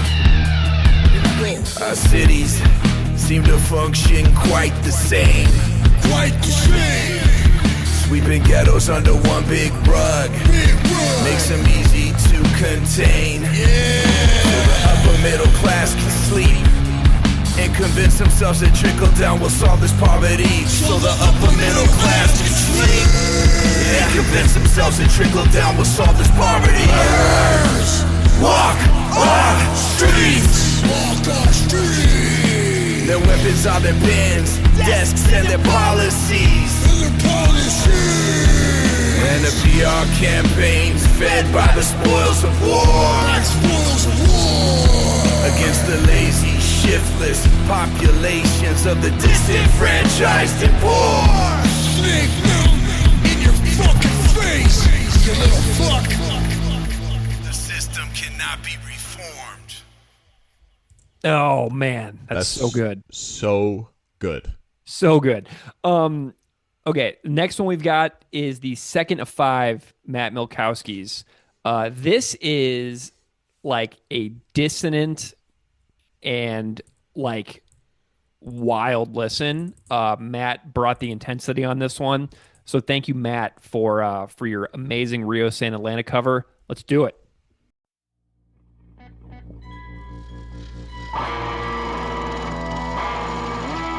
A city seems to function quite the same. Sweeping ghettos under one big rug makes them easy to contain. So the upper middle class can sleep. Convince themselves that trickle down will solve this poverty. Murderers walk our streets. For weapons on their best as policies. The campaigns that buy the spoils of war. Against the lazy, shitless populations of the poor. The system cannot be reformed! Sweet. I would just like to thank the Chicago Bears for that. Dude, I know. And it's like Caleb Williams, man. I'm excited for Chicago. They just kind of figured it out with Ben Johnson, who went over from the Lions.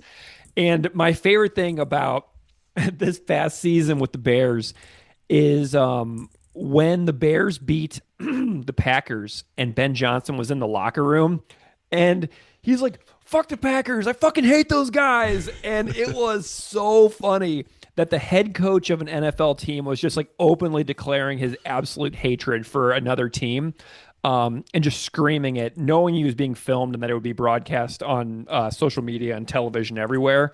Live your life, man. Love it. Absolutely. Rips his shirt off and he gets free hot dogs for everybody in Chicago and stuff. It's wild. Okay, so the last cover of Rio San Atlanta, this is an interesting one. When I went to New York City in January 2026, I did a book release event at a record store called Limited to One in the East Village.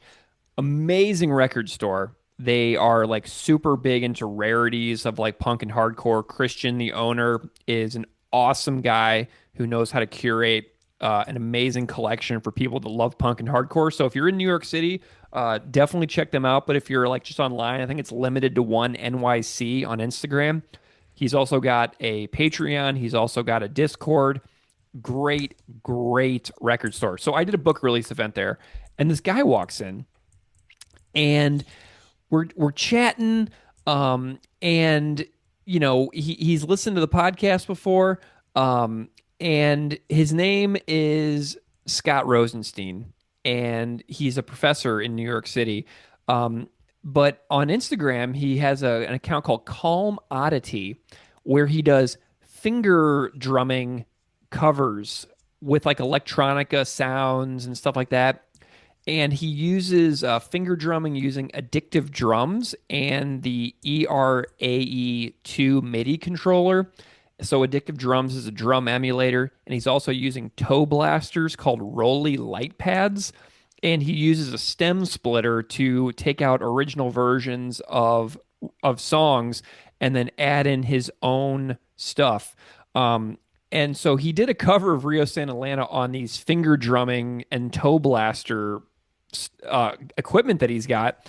And he did a visual version of this. The visual version is like the real thing. So I definitely suggest going to Calm Oddity on Instagram and watching the video versions of his songs. But this is his Rio San Atlanta finger drumming and toe blaster cover of Rio San Atlanta. So thank you, Scott. I got my first real six string. They called here to tell me that you're finally dying through a veil of childish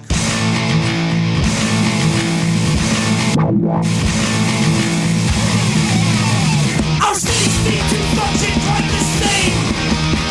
Swimming yells under one big rug makes the music to contain. So the upper middle class will sleep. This is the steps that trickle down. We'll solve this poverty. Murderers walk our streets. The workers are their business policies.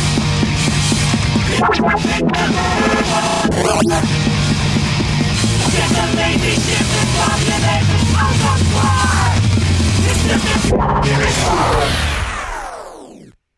My favorite thing about that is the Bryan Adams section in the very beginning, where he just wove in a little bit of Samson, he wove in a little bit of Bryan Adams, and then he goes into Rio San Atlanta.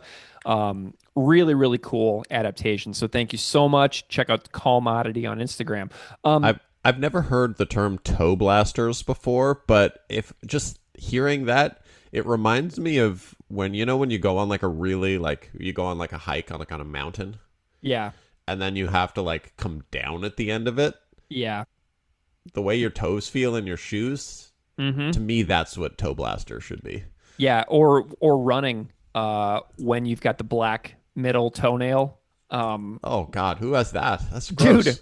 Dude, black toenail is one of the most common things for runners. If you have a friend who is a serious runner, their feet probably look horrible. Oh, I try not to be friends with runners. Yeah, well, there you go. I found I'm looking at the lyrics right now for Rio San Atlanta in preparation for your question, and I found a spelling error. It says, our cities seem to function quite the same. Sweeping ghettos undear. Undear one big rug makes them easier to contain. So undear is a new word that we can now attribute to Chris Hanna for creating on the Propagandhi website. Is your line the same as mine? Because I think it is. Let's see. For the fourth song in a row. I think I'm going to go with, man. I mean, obviously the deranged scream, the system cannot be reformed at the end, I think is what I'm going to go with. Oh, different than mine. Oh, go for it. Mine is the way that murderers walk our streets and their weapons are death policy. Like, that is just, to me, that's the line that stands out in the song. I remember when I heard that murderers for the first... walk our streets. Like, it seems very... The record is very intentional about very specific lines on making them stand out. Yeah. Yeah, I'm going to go with this system cannot be reformed just because I love the deranged way it's delivered vocally. Okay. Yeah. Even though you did that just to be different because you knew what mine was. I feel like I knew what you were going to say, and you set me up for it pretty well. And You're the like, second, it's the gonna be the second same I as said mine. it was I'm going to like, be the oh, same really? as mine, you changed it. I know you changed it. Shit, busted. Okay, that's fine. Okay, so let's see what we got next. Where are we? Are we in the middle of the record now? We're at public disservice announcement. All right, let's go. This is one of the least downloaded episodes that we ever made.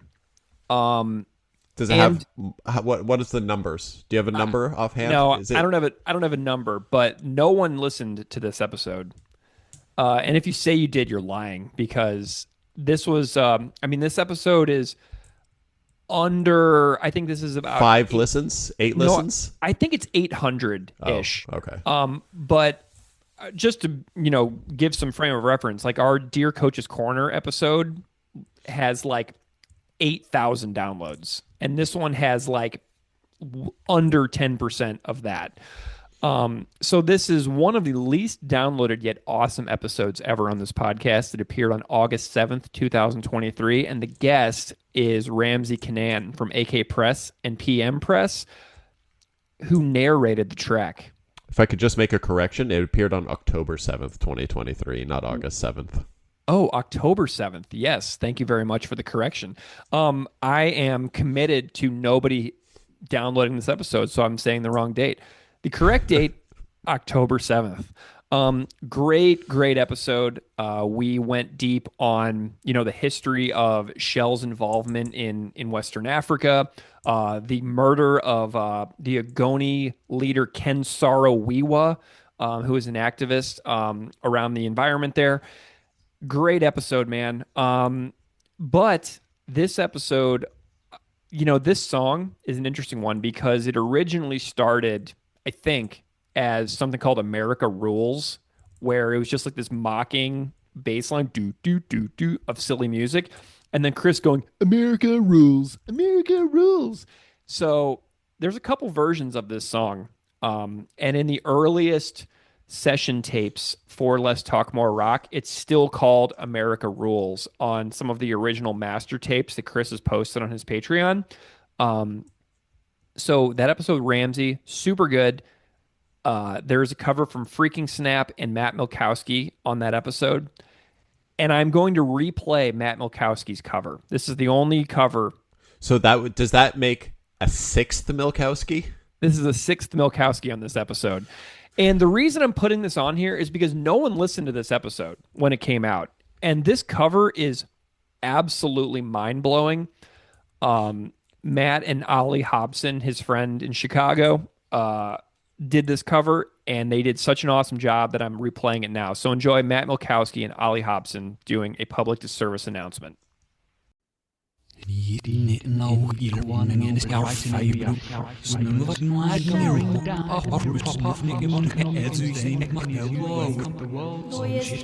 Lawyers representing more than 13,000 Nigerians argued at London's High Court on Tuesday that Shell is attempting to shield itself from scrutiny over pollution in Nigeria. Thousands of members of the Bile and Ogali communities are suing Shell and its Nigerian subsidiary SPDC over oil spills. Shell strongly denies any liability and argues that parts of the cases were brought too late. It also says the majority of the spills were caused by illegal third-party interference, such as pipeline sabotage and oil theft. The case, parts of which began back in 2015, has already been to the UK Supreme Court. It ruled in 2021 that there was an arguable case that Shell owed the claimants a duty of care. The opinions expressed in the following message are those of the Shell Petroleum Company and the American Petroleum Institute. The statement was provided to the corporate-owned media in early September 2023 in response to the California climate change lawsuit. Similar honorable statements by Shell in response to the separate lawsuits from the residents of the Niger Delta can be found in 2011, 2015, and 2021.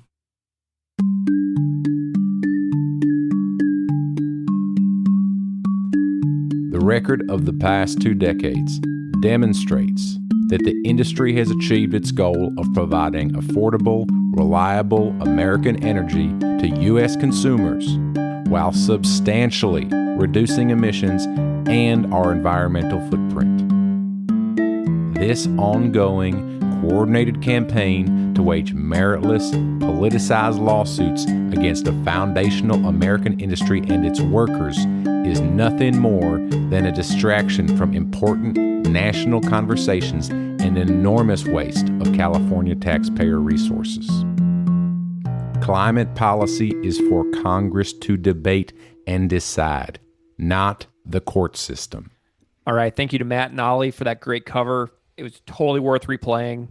And the second cover is me and Stu. Have you heard of this?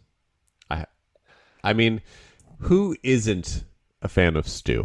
Stu, just so everybody is reminded, won Best Tailgate Award in our end of year 2024 episode, and he is our friend here in Buffalo. And Stu's awesome. So I was texting Stu. I was like, Stu, I need you to do a bass line for me for public to service announcement. Dude does it, sends it to me. I set up a child's drum set in my living room, and I recorded drums, and I played the drums. I forgot my drumsticks, so I used pencils. So I pulled pencils out of a drawer in my kitchen and played drums with pencils on a child's drum set. So this is me and Stu on a kid's drum set playing a public to service announcement, but this is our version of America Rules. Follow-up question. Yeah. Before we listen to it. Yeah. Which drawer in your kitchen do you keep your pencils in? It is, I have a junk drawer because I'm a true Midwesterner. Okay. And so my junk drawer is to the left of my stove. And it's one of those like little sections of countertop that's like isolated away from the larger collection of drawers. What else is in your junk drawer?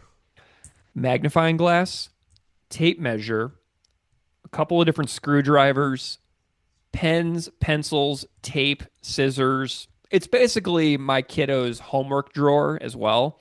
But there's definitely a really great magnifying glass in there for when I'm in my advancing years. Oh, interesting. I don't have a junk drawer. Because you're not a Midwestern American.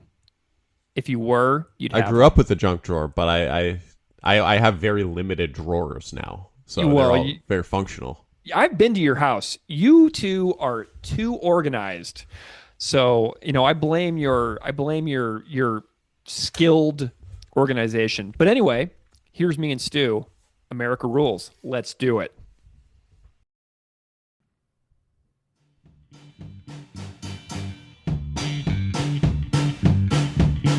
America Rules. America Rules.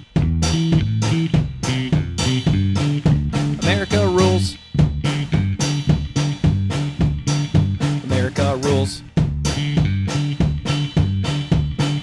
America Rules. America Rules. America Rules. America Rules. America Rules.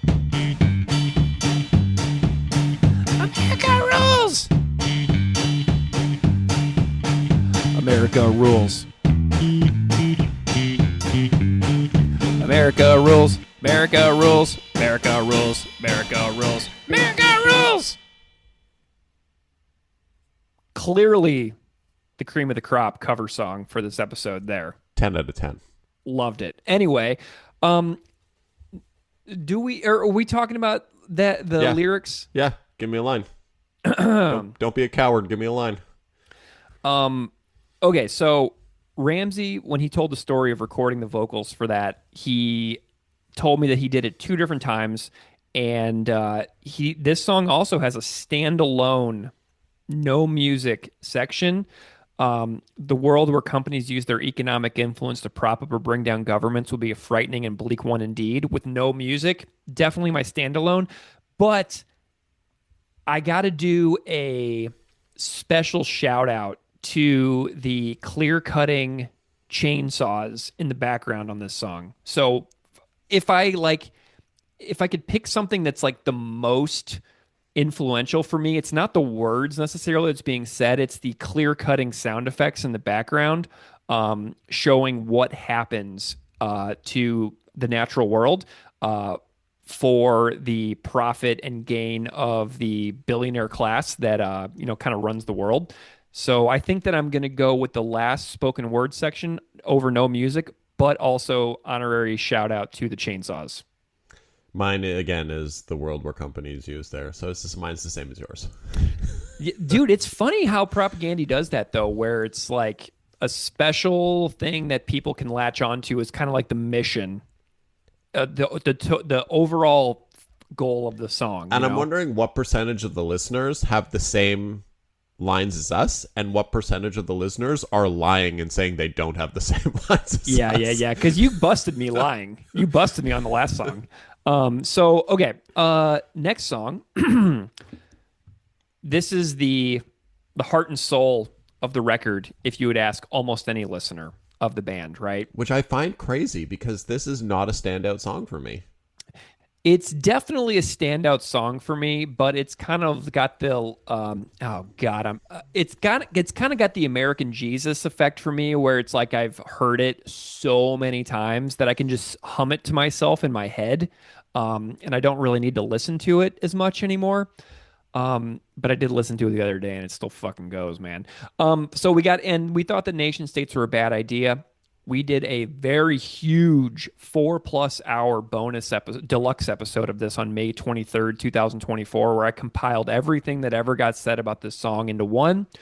The first hour with Chris Deutsch is amazing and detailed, where we break down every single vocab term from the song and we parse it with historical detail. So the first hour of the May 23rd, 2024 episode is phenomenally good. But we only got one cover song for this song. And Lisa Gillan, who did the Anchorless cover that you love so much, is back with a second cover. Lisa's awesome. Lisa, you rock. And this is Lisa's cover of We Thought That Nation States Were a Bad Idea.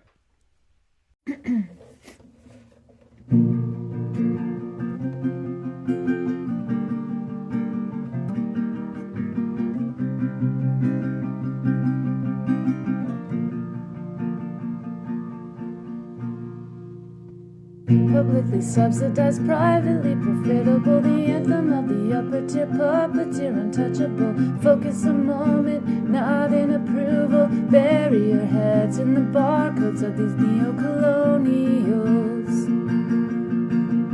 Our former nemesis, the romance of the nation state, now plays fundraiser for a new brain power concentrate. Try again, but now we're confused. What is class war? This is class war, yes, this is class war.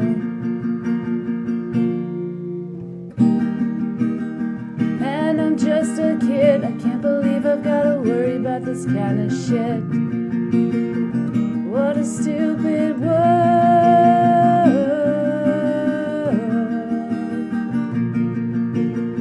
And it's beautiful, no regard for principle. What a stupid world.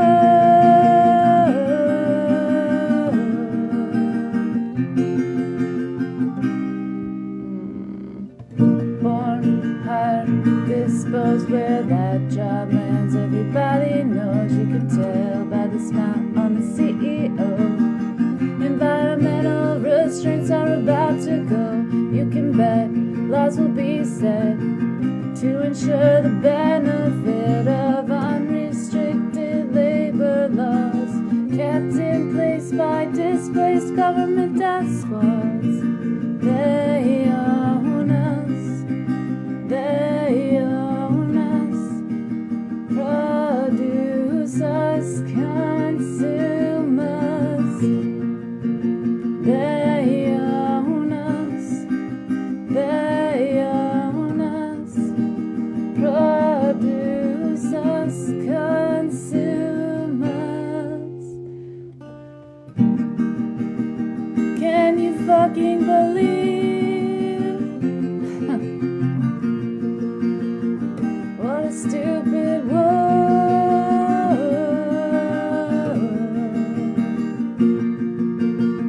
Fuck this bullshit display of class loyalties. The media and our leaders wrap it all up in a flag. Shit rag hooray.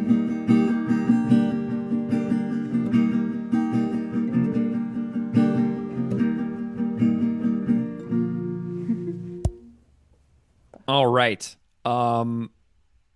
What do you want me to say my line? This one I'm not confident we're gonna have the same line. Okay. You want to know what mine is? Yeah. And I'm just a kid. Can't believe I got to worry about this kind of shit. What a stupid world. That's mine. Different line for this one. Nice. Mine is they own us, they produce us, they consume us. The way that's said in the song, with like the big vocals, with the backgrounds. Jord. Love it. Jord vocals, man. Dude. Love it.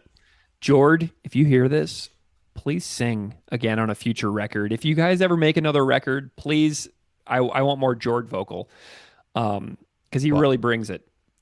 2037. Yeah. The next Propagandhi record, they'll be like getting wheeled in there into the studio. Man, I'll be getting wheeled into the. George's going to be playing finger drums. Yeah, he will. Toe blasters. Yeah, toe blasters. Give me some toe blasters, George.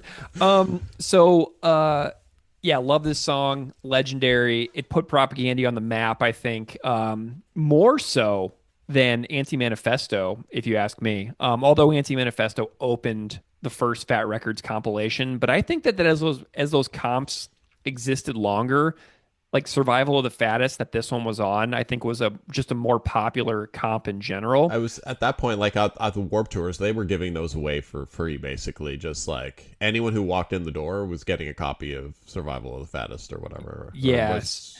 I don't remember. Which one did you say was on? Survival of the Fattest, yeah.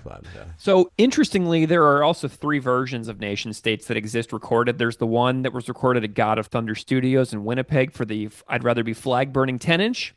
There is the fall of 1995 version that appeared on the Where Quantity is Job One compilation from the failed attempt to record Less Talk More Rock the first time.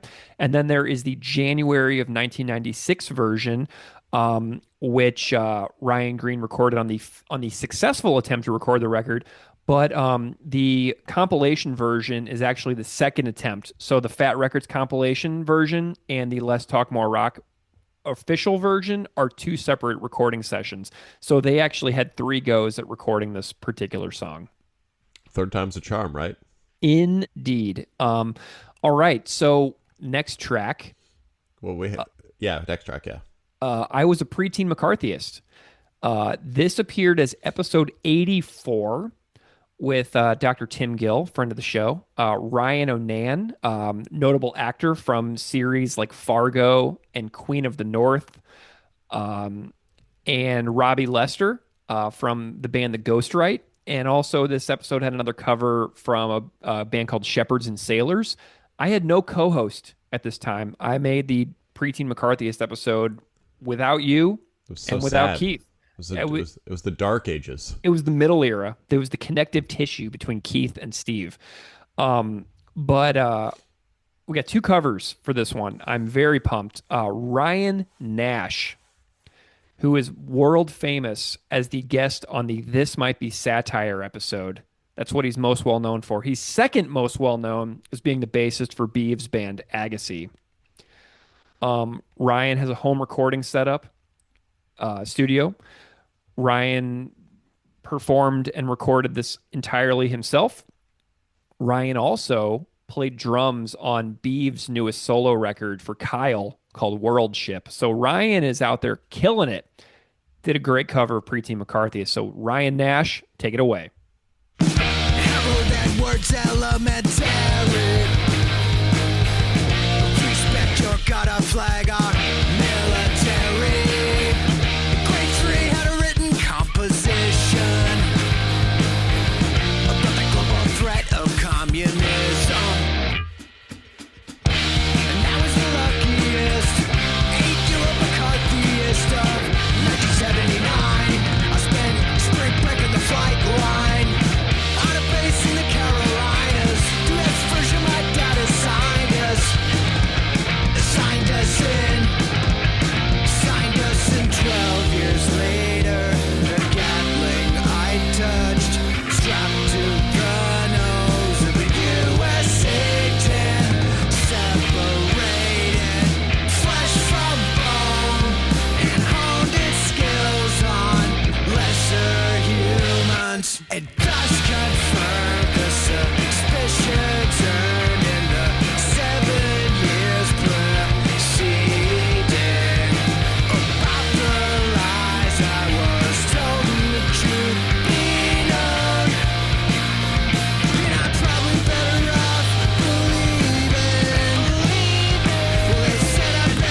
Amazing.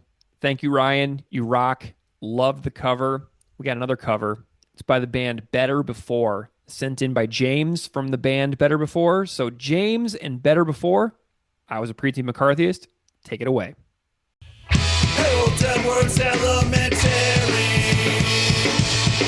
Respect your God, our flag, our military. Grade 3 had a written composition of the global threat of communism. I was the luckiest, racial McCarthyist of 1979. Spent spring break on the flight line on the base in Carolinas. US President, my daddy signed us in. 12 years later, Gatling I touched, strapped to the nose. USA 10 separated, flash my phone, moment skills on lesser humans, custom burgers, suspicions earlier, 7 years ago, not the lies that was told to me now. But I'm better off believing that I'm better off believing somehow better off believing. How could they do this to me? Born at first and brought up equity.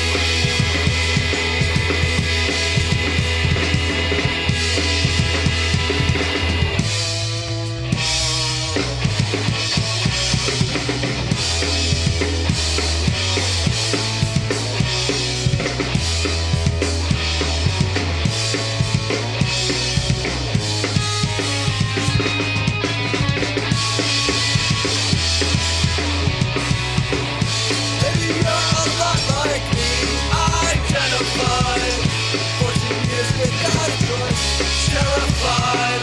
Morning you woke up and realized you don't ship. Even simple short boys drown. Don't let the fuckers drag you down.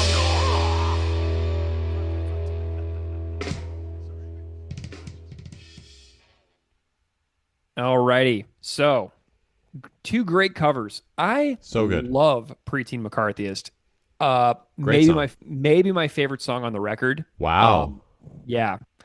I love this song big time.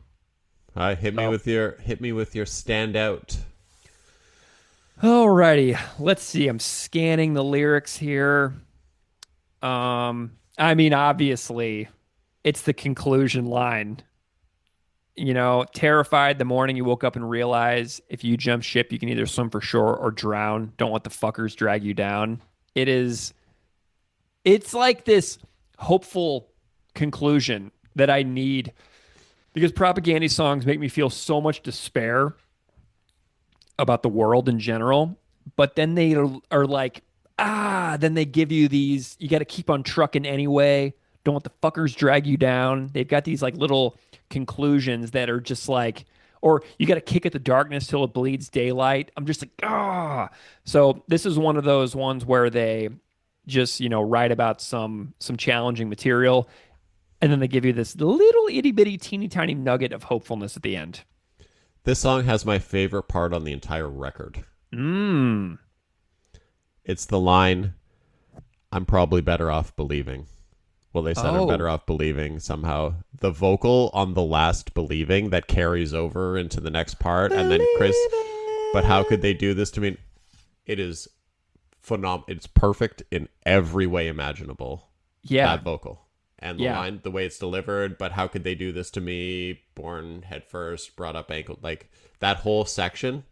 Yeah. Perfect. Unbelievable backing vocals. I think that's Jord and Jon. It's absolutely perfect. Yeah, it's an unbelievably good song. This is one of the songs that every time I see them live, I fantasize about them busting into it, and they never do. So it's my favorite vocal moment in any Propagandhi song ever. Wow. Yeah, it's so good. This is Like an argument really could be made. This is my favorite song on the entire album.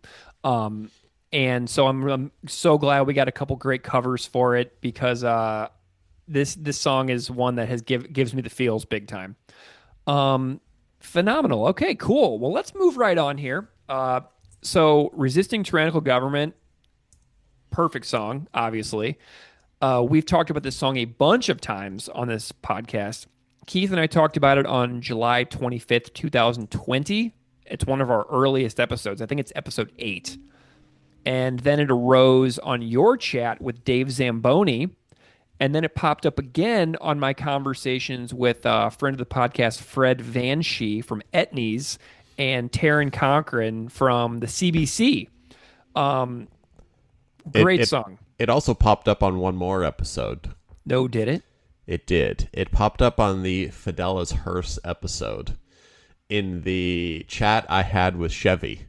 Oh, good. Cool. Because, funny enough, so his old band, Rocket Man, who, if you can find that record, it's awesome. Nice. They opened for Stretch Armstrong on New Year's Eve, 1999, an afternoon show.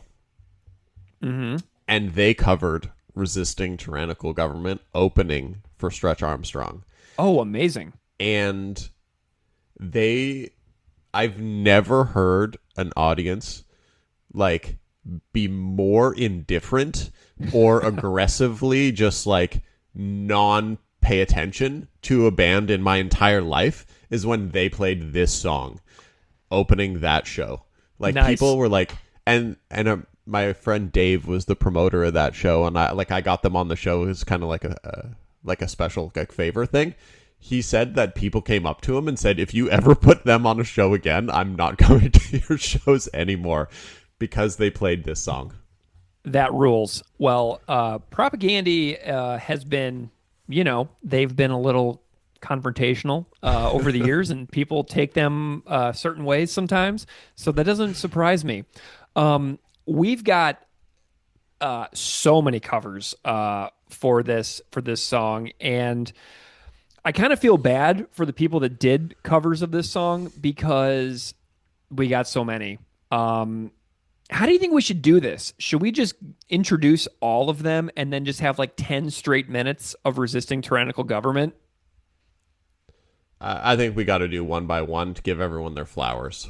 All right, let's do it. First up, Suburban Detour starts off with a beautiful acoustic version. So this is the band Suburban Detour. Let's hear it. Why don't we all strap bombs to our chests and ride our bikes to the next G7 picnic? Seems easier with every clock tick, but whose will would that represent?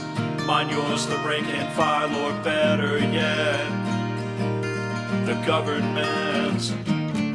But I don't want to catalyze, synthesize the second final solution. Don't want to be the Steve Smith of the revolution. Do you see the analogy? We're the Oilers, the World Bank, the Flames, and 2 minutes remain in the 7th game in the best of 7 series. Yeah, Jesus saves, Gretzky scores. The workers slave, the rich get more. One wrong move, we risk the cup. Play the man, not the puck.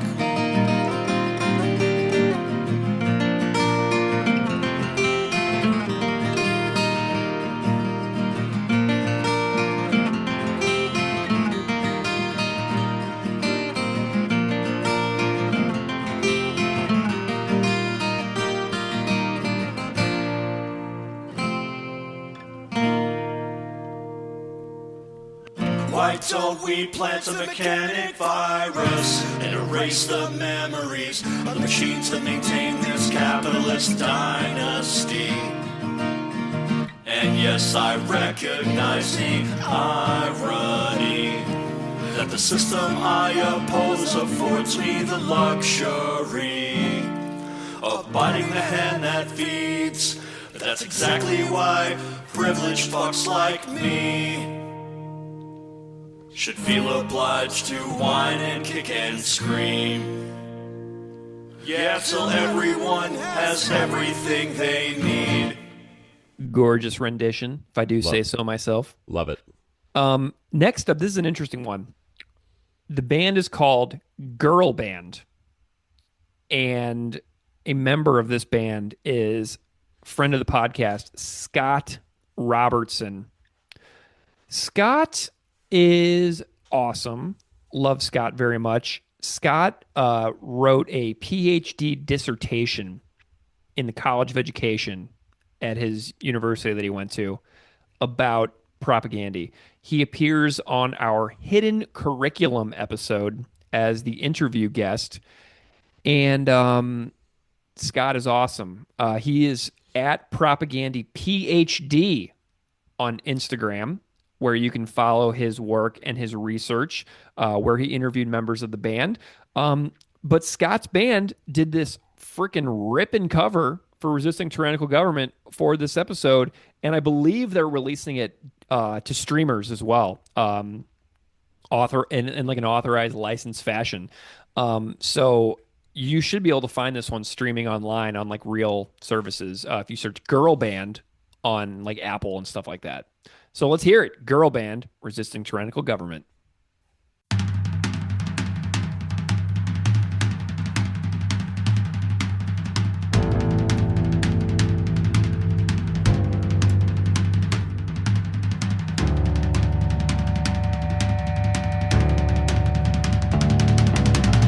Why don't we all strap bombs to our chests and ride our bikes to the next G7 picnic?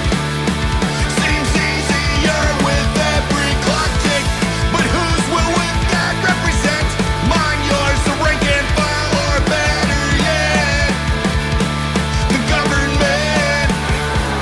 But I don't want to catalyze, synthesize the second final solution.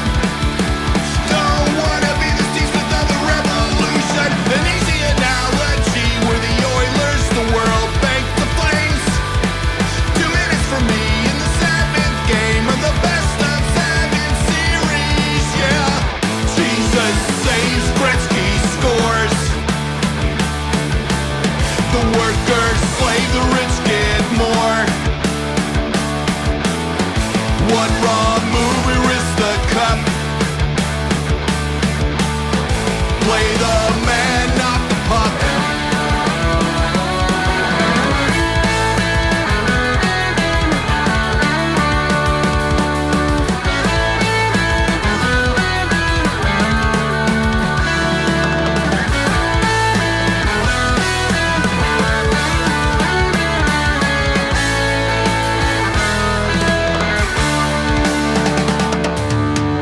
Why don't we plant a mechanic virus and erase the memory of machines that maintain this capitalist dynasty? And yes, I recognize the irony. The system I oppose affords me the luxury of biting the hand that feeds. It's exactly why privileged fucks like me should feel obliged to whine and kick and scream. Yeah, tell everyone has everything they need. Alrighty. So, thank you to Girl Band. Next up, we have Tim Brown, world famous and most well known as a member of Chris Hanna's Patreon account. He is in the comments, right? I'm just kidding, obviously. Tim Brown is the singer and guitarist of Denver, Colorado Red Scare Records band Elway, who is so freaking good. Elway used to cover this song live, and Tim whipped up this cover, man, in like a single day, in like a single afternoon. He knocked this out. And Tim's got a Patreon that you can find. I'm trying to find. Definitely go and check out Elway. But Tim is he's on. I found it. He is on Patreon with the username Buried Leads, BURIEDLEDES. Buried Leads on Patreon. I'm looking at his account right now, and he's got some cover songs and some podcast episodes. But this is Tim Brown from Elway, resisting tyrannical government. Why don't we all strap up to our chests and ride our bikes to the next G7 picnic? Seems easier with every clock tick, but whose bill would that represent? Mine, yours, the rank and follow, better yet, the government. But I don't want to catalyze, synthesize the second final solution. Don't want to be the season of the revolution. See the analogy where the athletes, the world, bank the stars. 2 minutes remain in the 7th game of the best of 7 series. Yeah, Jesus saves, Sakic scores. The workers slave, the rich get more. One wrong move, we risk the cup. Play the man, not the punk.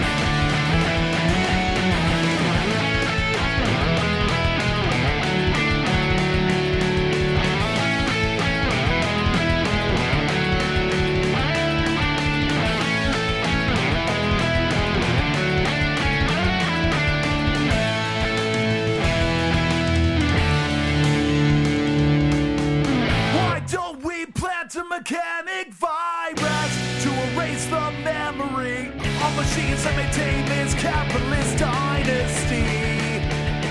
And yes, I recognize the irony.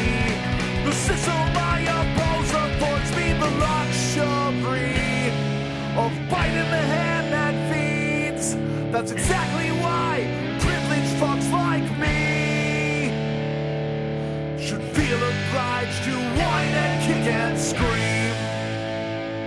Yeah, till everyone has everything they need. Thank you so much, Tim. Next up, you're never going to guess who's doing this next rendition. I feel like we're playing so many songs on this. Like we're like radio DJs. I feel like a traffic report or a weather update has to come in at some point. Well, okay, so let's do a weather update really quick. I'm going to go and give you the weather report from Buffalo, New York, because when we finish recording this right now in a little bit, I'm going to ride my bike. Again, it is 60 Fahrenheit. You need to do it in a radio announcer, like, weather voice. Like, I'm here for the weather update. It's 15 degrees Celsius here in Hamilton. Rain expected to start within the next 3 hours. Right now, here in Buffalo, New York, the forecast is 60 degrees Fahrenheit. Feels like 57. Tonight, we have a low of 44 degrees. And right now, the winds are prevailing out of the south at 17 blustery miles per hour with an air quality of 55 and a pressure of minus 30.18 inches with a visibility of 10 miles and a waning gibbous moon this evening. So there's our weather update. Back to you, Steve, but we have...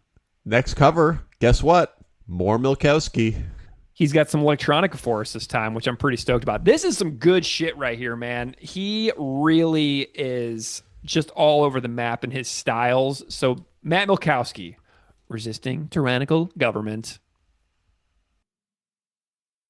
Why don't we? The Flames must somehow figure out a way of stopping the 5-game unbeaten playoff streak of the Edmonton Oilers, and they'll try to do it in the cozy surroundings of the Stampede Corral.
we plant a mechanic virus and erase the memory of machines that maintain this capitalist dynasty.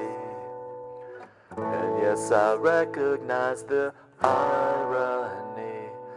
The system I oppose affords me the luxury of biting the hand that feeds.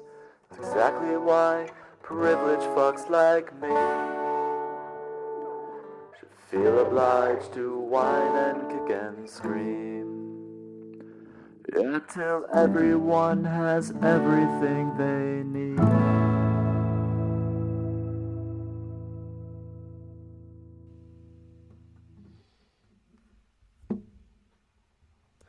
Oh my gosh. So, Steve, we've only got 5 more songs on this episode here. Can you believe we've been at this for an hour and a half at this point? But the people listening have been at this for maybe 2.5, 3 hours.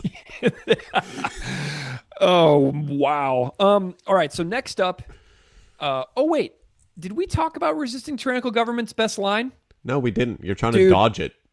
Best concluding lyric in the history of punk rock. That's exactly why privileged fucks like me should feel obliged to whine and kick and scream until everyone has everything they need.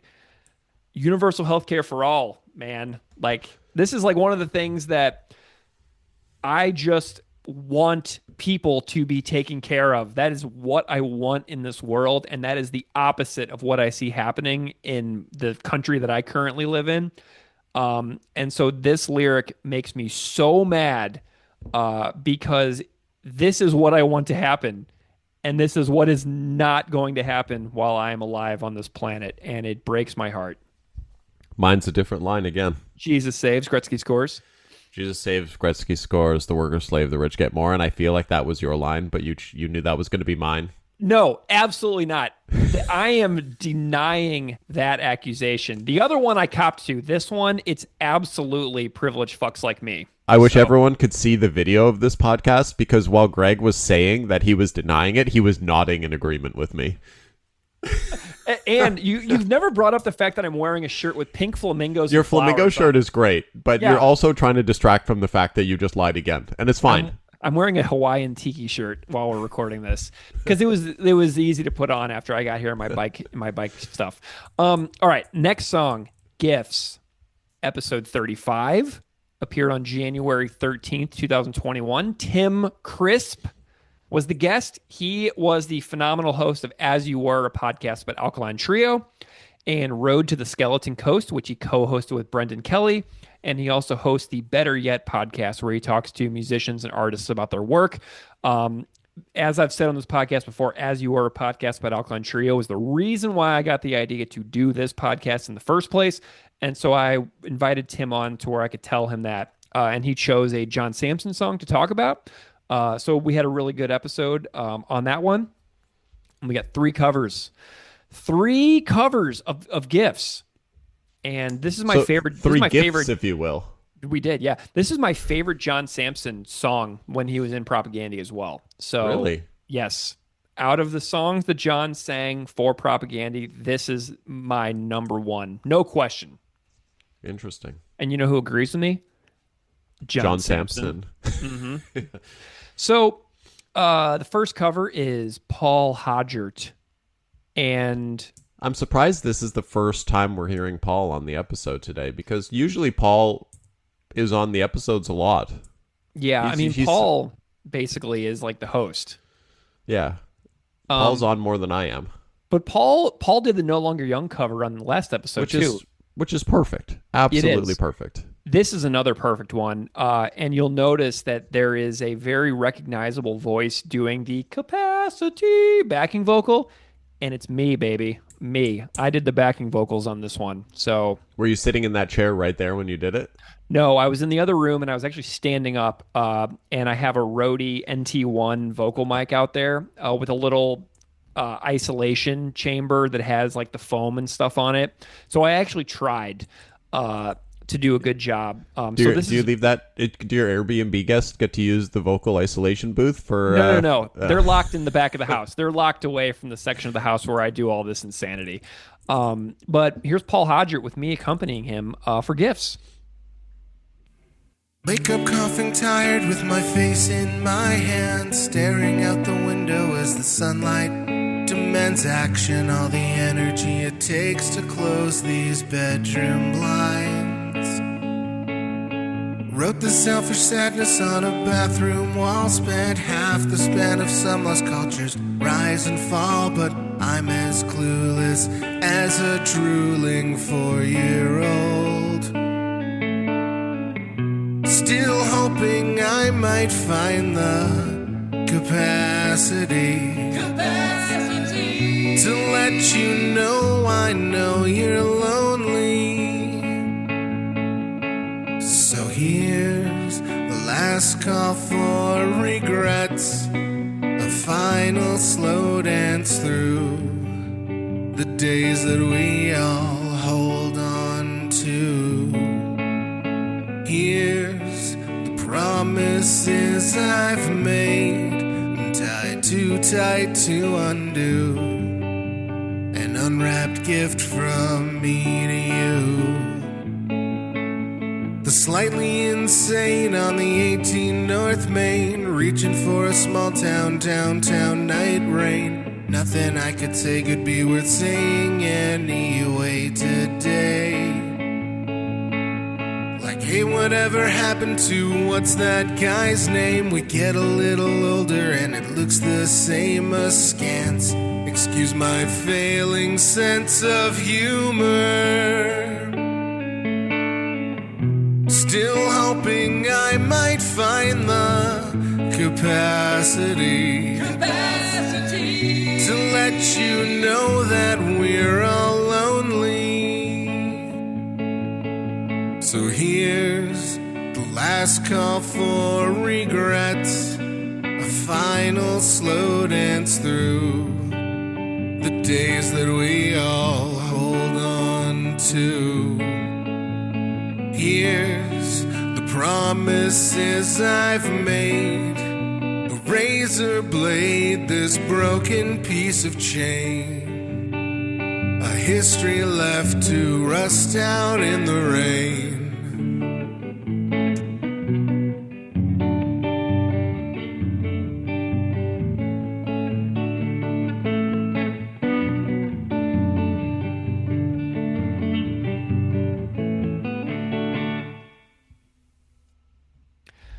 Thank you, Paul. You're the best. And next cover is Yanni from Scandinavia, back again for another cover. Remember that Yanni did the Devo cover, well, I don't know, what was that, 2 hours ago on this episode? Yanni's back again for a cover of Gifts. So Yanni did both Samson songs on this record. And Yanni, you should do a 7-inch. And press these on vinyl because you did a great job. So here's Yanni. It should be called 7 Inches of Samson. Zing. Yanni, take it away. Gifts.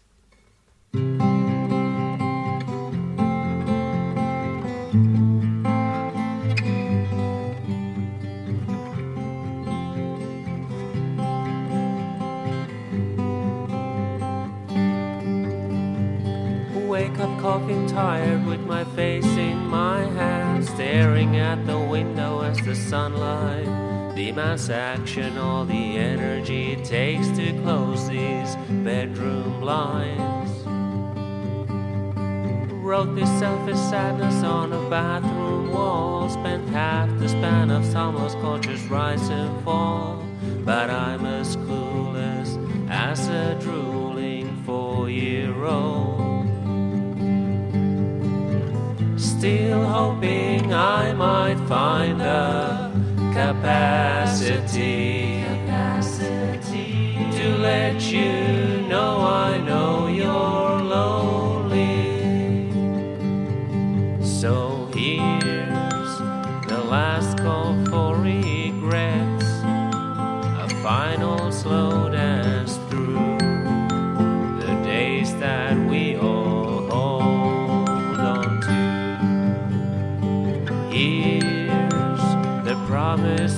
I've made. Time to undo. An unwrapped gift from me to you. Slightly insane on the 18 North Main, reaching for a small town, downtown night rain. Nothing I could say could be worth saying anyway today.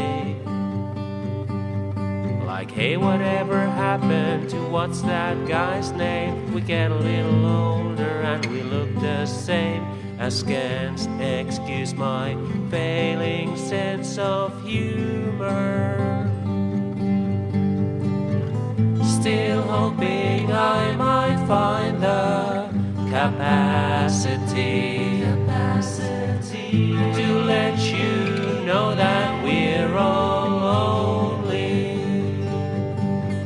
So here's the last call for regrets, a final slow dance through the days that we all hold on to. Here's the promises I made, a razor blade and this broken piece of chain, a history left to rust out in the rain.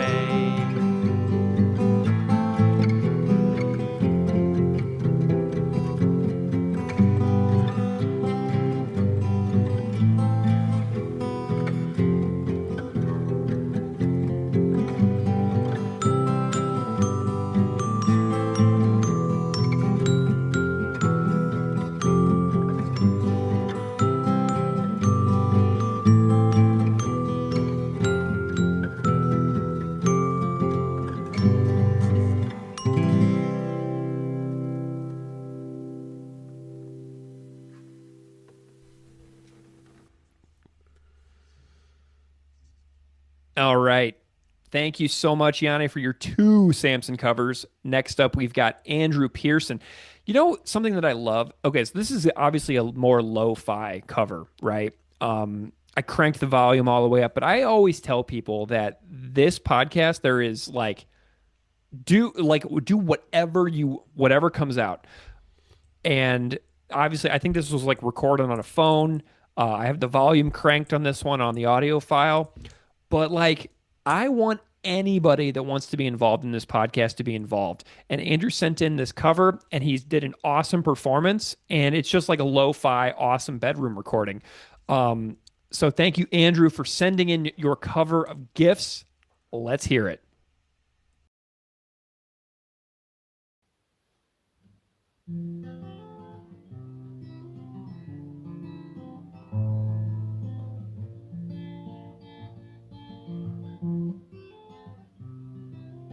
Wake up coffin tired with my face in my hands, staring at the window as the sunlight demands action. All the energy it takes to close these bedroom blinds.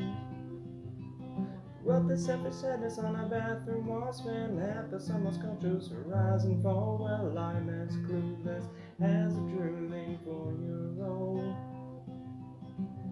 Still hoping I might find the capacity. Let you know I know you're lonely.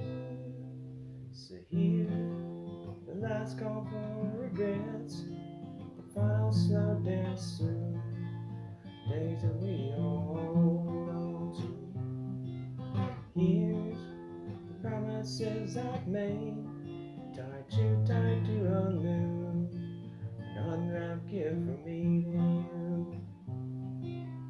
Slightly insane on the 18 North Main, headed for a small town, downtown night rain. Nothing I could say would be worth saying anyway today.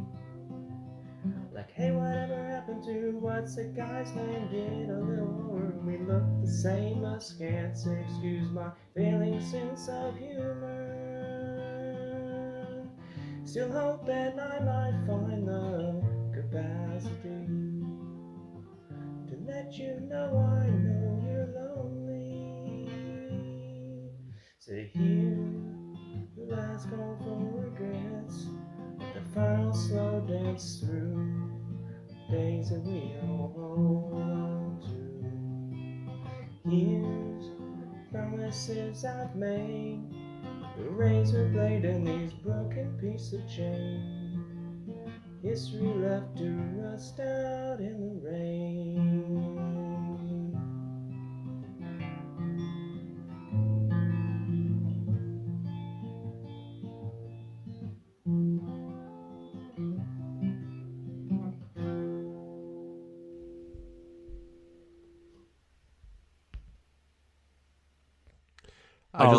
I just want to wish Andrew Pearson good luck on this upcoming season as an offensive lineman for the BC Lions. Nice. All right, give me your gifts episode or your gifts lyric. My gifts lyric, it's probably going to be different than yours on this one too. Mm-hmm. Mine is, so here's the last call for regrets, a final slow dance through the days that we'll hold on to. That's my line. It's a great line. Mine is different, and I'm not just saying that. I'm telling the truth. I love all the slightly insane on the 18 North Main. I just love that line because, whenever you're on public transportation, riding around towns, you never know who you're going to come in contact with. And, everybody can picture like being on a subway in New York City or Toronto or Paris or whatever, and experiencing the world and the variety of people that are in it. So I love that slightly insane on the 18 North Main. For all the Toronto listeners, everyone listening knows it's the number 29 Dufferin bus. That's the equivalent. That's the insane one? The number 29 Dufferin bus. Oh, man. Great stuff. All right, moving right along. The Only Good Fascist is a Very Dead Fascist. Episode 20 with Sulin Hago as the guest appeared on September 30th, 2020. That interview was transcribed and included in the print edition of this podcast and the book. Really, really great one. Sulin and I in that episode talked about what happens if Trump loses the election and doesn't leave. And that's exactly what happened. So that was a pretty wild one. But we've got two covers on this song. And the first one is by the band Elk Lodge from Eastern Canada. So let's hear Elk Lodge. Only Good Fascist is a Very Dead Fascist.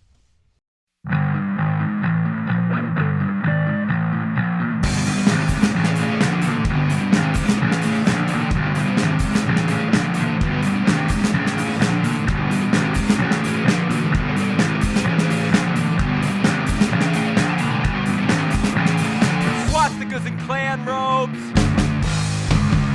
sexist, racist, homophobe, Aryan nations in hammer skins. You can wear my nuts in your Nazi chins. I love a man in uniform. Just what exactly are the great historical accomplishments of your race that make you proud to be white? Capitalism, slavery, genocide, sitcoms. This is your fucking white history, my friend. So why don't we start making a history worth being proud of and start fighting the real fucking enemy? Swastikas and clan robes, sexist, racist, homophobe. This one's for the master race. My brown power ass and your white power face. Kill them all and let a North God sort them out. All right. That was killer. Thank you, guys, for sending that in. And Justin from Elk Lodge, thank you. Okay, then the next one we've got is a band called One World Solution.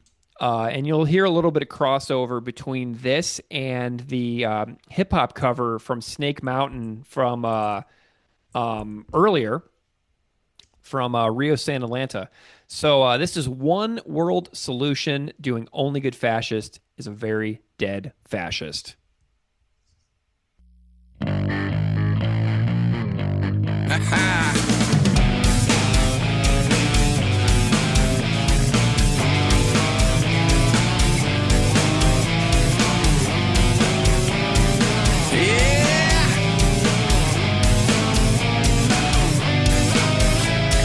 Swastikas and clan robes, sexist, racist, homophobes, Aryan nations in hammer skins.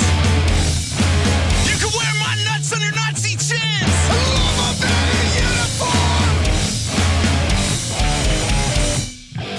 exactly are the great historical accomplishments of your race that make you so proud to be white? Capitalism, slavery, genocide, sitcoms, guns, war, pollution, addiction, Walmart, Amazon. This is your fucking white history, my friend. So why don't we start making a history worth being proud of and start fighting the real fucking enemy, the white male capitalist supremacist.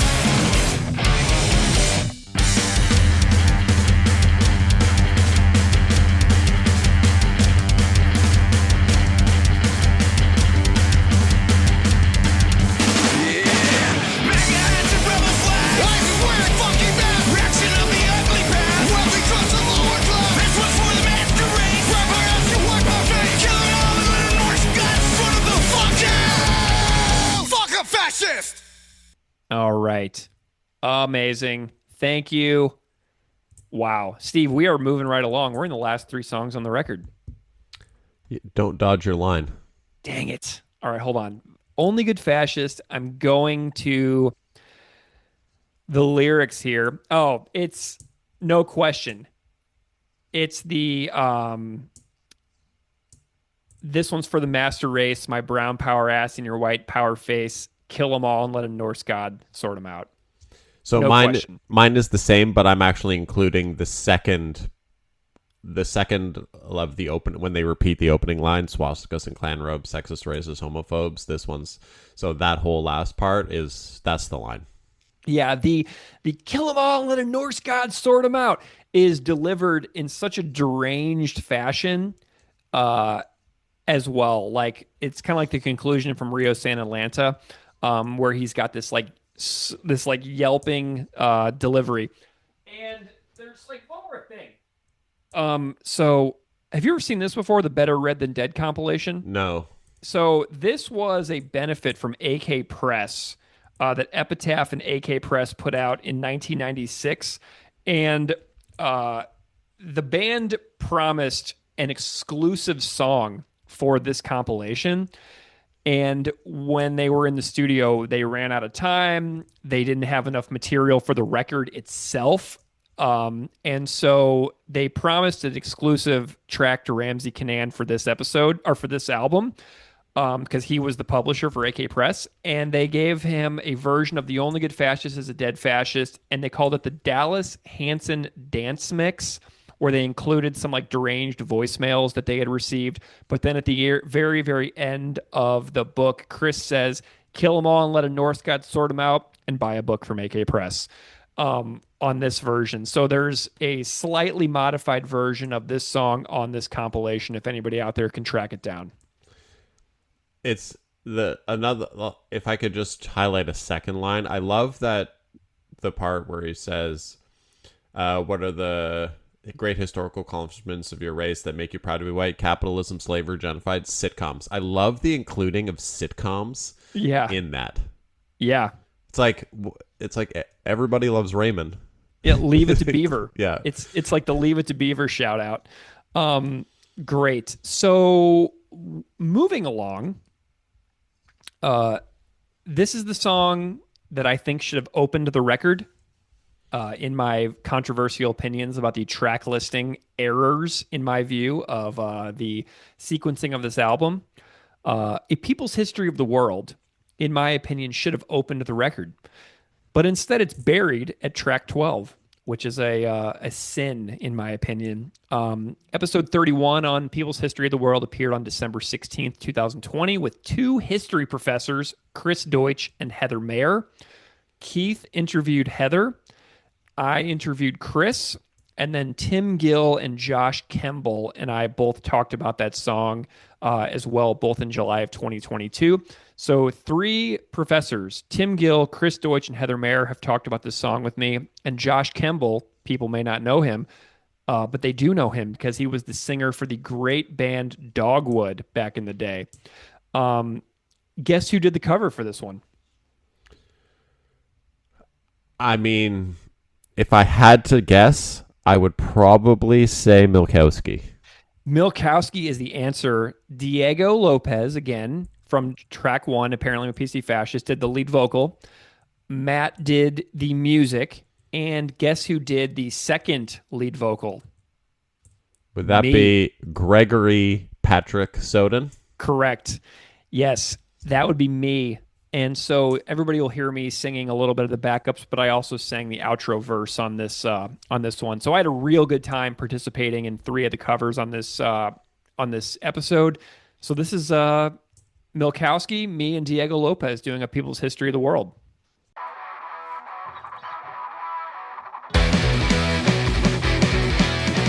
At some turning point in history, some fuckfish recognized that knowledge tends to democratize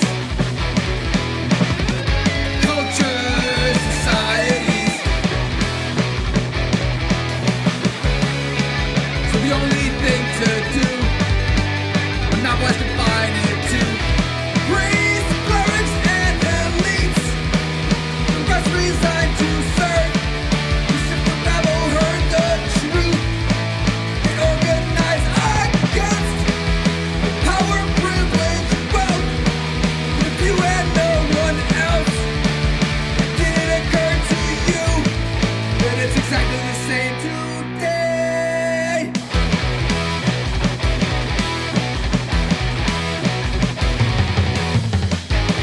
So if our schools won't teach us, we'll teach ourselves to analyze and understand the systems of thought control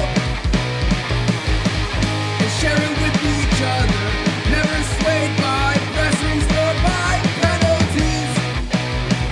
I promise you, you promise me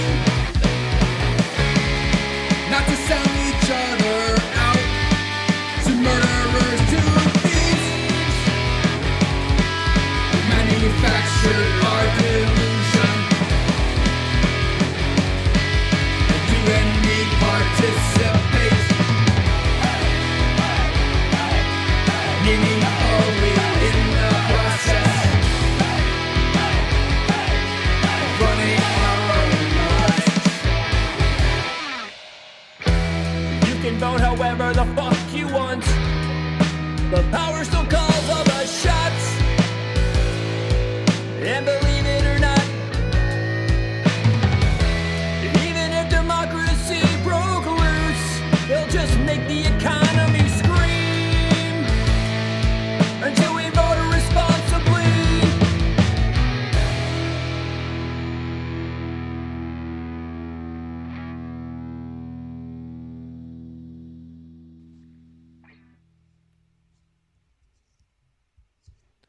All right. That was so fun. Thank Love you to it. Matt for including me in the mix. He sent me an instrumental version, and I actually did an entire version by myself, and then Matt chose his favorite of my deliveries because he and Diego had already pre-existing plans, but I just felt like singing it for the hell of it. But then he wound up using some of my stuff, which I did not ask him to do or expect him to do, but I just did it for fun, and he did. So that was a nice little surprise to be included in the final version. Let's see. Let me think about my favorite line here. Oh, I know exactly what it is. You ready? Wonder if it's the same as mine. Believe it or not, even if democracy broke loose, they just make the economy scream until we vote responsibly, because that is what is happening right now, today, with the war in Iran, the insane war that is currently wreaking havoc on the global economy, markets, oil markets, and just driving people absolutely up a wall. Because obviously almost nobody wants this war. And so, and the tariffs, the insane tariffs that have been wreaking havoc on your country and mine and the rest of the world, because of the murderers and psychopaths in charge of the U.S. government at the moment. So that's my line. Make the economy scream until we vote responsibly. So mine is the same. However, I'm including the part that precedes that, saying you can vote however the fuck you want, but the power still calls the shot. So like I'm including from there on. But yeah, same line. I don't really even think that there will be elections this fall. I think that martial law will be declared the last week of October in 2026. And the midterms will be canceled, and that will just kind of be the end of it all. So that's my horrific prediction that I hope I'm wrong, but we'll see what happens. You're not making any big plans for November 2026, are you? Well, I mean, my birthday is November 2026. But beyond that, getting a freaking dinghy and going across the Niagara River in the middle of the night, that's probably my big plan, honestly, before the river freezes over. Or maybe I should wait until it freezes. I wonder. Okay, so next song. This is a special one for you. Yeah, this is my favorite song on the record. Oh, man. Okay, so State Lottery. Top 3 favorite Propagandhi songs ever. What are your top 3 again? In order? Yeah. Number 1, No Longer Young. Uh-huh. Number 2, Purina Hall of Fame. Number 3, State Lottery. Sweet. This is a Propagandhi podium for you. Yep. Episode 63 of State Lottery appeared with Damian Abraham from Fucked Up and Turned Out a Punk podcast as the guest. Aaron Scott from Marathon and Attica Attica is the second guest. He also did a cover of State Lottery on a 7-inch that he did under Attica Attica. And Michael Solano of the band Night Sweats was the third guest. Christian Basaraba from Rad Dads and I revisited this song on April 29th, 2023. So you can check out episode 63 if you want the big version of this. And Chris Fox, Dave Massoud, and Robert Solzman from Reno, Nevada slayed this cover. Chris and Dave play together in a band called Vampirates, and Chris Fox also plays guitar and sings in a band called Boss's Daughter, aka Bossy D. And Bossy D actually played in Buffalo last summer with Ultra Bomb, featuring Greg Norton from Husker Du and Derek O'Brien from Social Distortion. And fun fact, Derek O'Brien from Social Distortion broke the window in my house when they stayed here. So Chris and I are buds. Chris did all of the cassette duplication for the cassette version of the compilation we did, and the duplication for the 25 copies of A Catastrophic Break with Consensus Reality tape, one of which sold for $400 on eBay the other day, which is nutso. But Dave, Chris, and Robert knocked this cover out in one day, and it's freaking awesome. So here's State Lottery. Thanks, dudes. You're listening to Unscripted Moments, a podcast about Propagandhi. In this episode, we're discussing the State Lottery, track 13 on Less Talk, More Rock. And this is our 9th Less Talk, More Rock episode. And this 25-year-old song is still pretty much terrifyingly relevant in a way that only Propagandhi seems to be capable of hitting on their records. This seems strange to you. Confetti, the balloons, the my white grins. The victory dance to welcome in the air. To a state of disrepair. Because it sure seems strange to me. They're acting like they won the lottery. I mean, shouldn't they feel terror at the task that lies ahead? Defeat and house the people that this system's left for dead. And could I have hit the nail much harder on the head? If profits before lives, they are motivated by greed. First they taught us to depend on their nation states to mend our tired minds, our broken bones, our bleeding limbs. But now they've sold off all the splints, contract out the tourniquets. And if we jump through hoops, then we might just survive. This is what we deserve. Scrub the palace floors to fight amongst ourselves as we scramble for the crumbs they spit out, frothing at the mouth about the scapegoats that they've chosen for us. With every racist pointed finger, I hear the goose step getting closer. They no longer represent us. Is it not our obligation to confront this tyranny? Amazing. Loved it. So rocking. Okay, we have a second cover. Did you listen to Steven Urushi's cover yet? Yeah. Oh great. my God. This one, man. This one really threw me for a loop. Steven sent in this cover, and it is not what I was expecting. And when I asked Steven, I was like, dude, what is up with this cover? He's like, listen, man, I'm just really tired of the world and life in general. And so I was like so captivated by this. And yeah, I asked him a couple questions. He sent me some voicemails on it. And then he said the wave has a Mark Carney speech on top of it.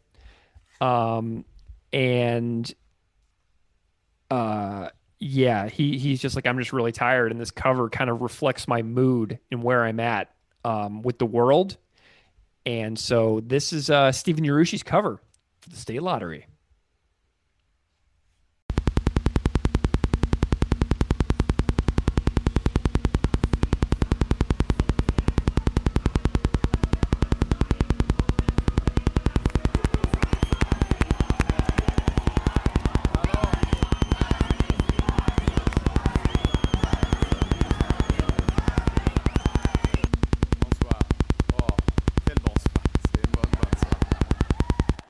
I have a question. Does it seem strange to you? The confetti, the balloons, the mile-wide grins, the victory dance to welcome in the air to a state of disrepair. It sure seems strange to me. They're acting like they won the lottery. Shouldn't they feel terror at the task that lies ahead? To feed and house the people this system is left for dead. Could I have hit the nail much harder on the head? It's profit before lives. They're motivated by greed. First they taught us to depend on the nation states to mend our tired minds, our broken bones, our crooked limbs. Then they sold off all the splints, contracted out the tourniquets, and if we jump through hoops, we might just survive. Is this what we deserve? To scrub the palace floors, to fight amongst ourselves as we scramble for the crumbs they spit out, frothing at the mouth about the scapegoats that they've chosen for us. With every racist pointed finger, I hear the goose steps getting closer. They no longer represent us. Is it not our obligation to confront this tyranny? Who's ready?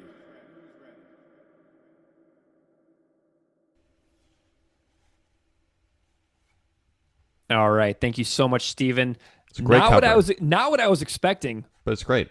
It's great. And I love the vibe. And once Steven explained to me the vibe I was going for, I was like, man, I get it. So loved it. That cover has him in the running for Steve of the Year 2026. Ooh, that's Steve of the Year. Yeah. That's a really, really close race every year too. So if he's up there, I mean, wow, that's pretty sick. Congratulations, Steven, on your early potential favorite for being in the running of the year. All right, let's see. I got to pick my lyric.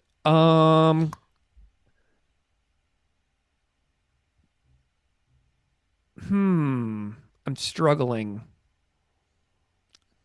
Oh, okay. Is this what we deserve? To scrub the palace floors, to fight amongst ourselves. This is my favorite line. That's mine too. Big surprise. Because incredible. of the way the song goes. Yeah.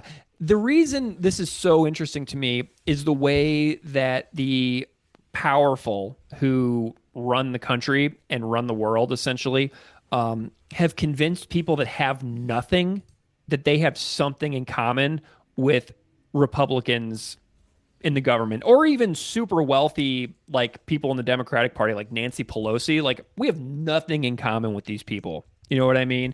They have so much power, wealth, access to inside information that we don't. And for anybody to think that they have anything in common with one of these powerful politicians is one of the greatest, demonic tricks that powerful people have played on people that have next to nothing, as far as wealth, power, influence, property, assets, cash. So yeah, that's where I feel about this song. I agree.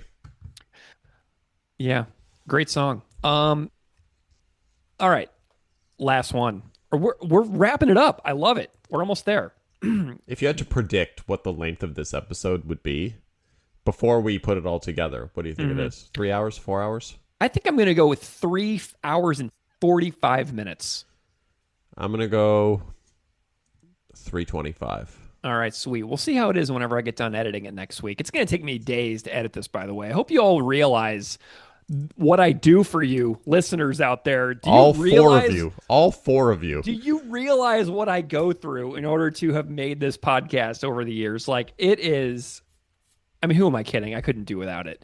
All right, so last tune, "Refusing to Be a Man." Another one of my favorite episodes we ever did. Original episode appeared on July 7th, 2021. Featured a cover by my buddy Josh Siegel and interviews with Zach Gehring from the band May. Our amazing friend Mary Best, who took us through all of the waves of the history of feminism. Great conversation with Mary. And also an appearance with Beeve from Propagandhi and Agassi and Giant Sons. Great episode. I got more emails about this episode than I think any other episode ever besides Rock for Sustainable Capitalism. But this one was letters of praise and gratefulness, whereas the ones from Rock for Sustainable Capitalism was just telling me that I botched a fact about Billy Bragg. So this one, I received probably the best feedback from the early days of the podcast ever. And we got another cover. Guess who did it? This has to be the final Milkowski. The final Milkowski. Maybe this is the last cover of Propagandhi Matt will ever make. I think that now in the course of this podcast, he also did covers for Who Will Help Me Bake This Bread. He did a cover for Mutual Friend. Matt has probably put together a full length's worth of Propagandhi covers at this point in his life. Let's just wait to see what happens in the Chicago Bears season this year, because we might be getting promised 5 Empires covers. Well, Matt, you've got 5 years before the Empire's covers are due, but this is Matt Milkowski on music and backup vocals. Lead vocal on this one is done by Color for Colors, which you'll recognize this voice as the person who narrated our earlier cover for Public Disservice by Matt. So this is Color for Colors, aka Ollie Hobson, back again on vocals. Additional backup vocals were done by Florian Palucci on this one. Take it away, fellas.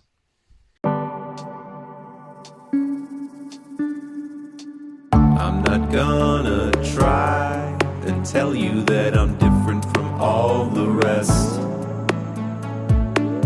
I've been subject to the same destructure of desire, felt the same effects. I'm a heterosexist tragedy,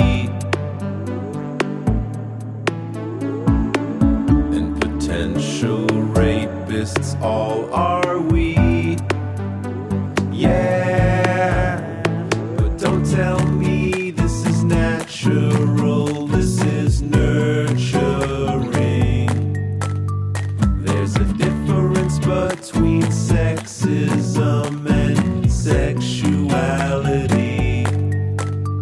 I had different desires prior to my role remodeling, and at 6 years of age you don't challenge their claims, you become the same or withdraw from the game.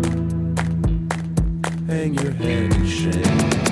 I think that's exactly what I did. Tried to sever connection.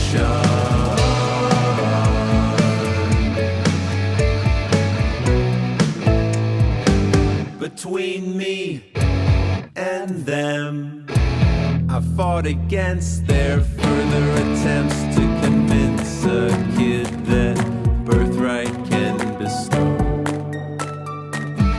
power to yield the subordination of women. And do you know what patricentricity means? I found out just a couple of days ago.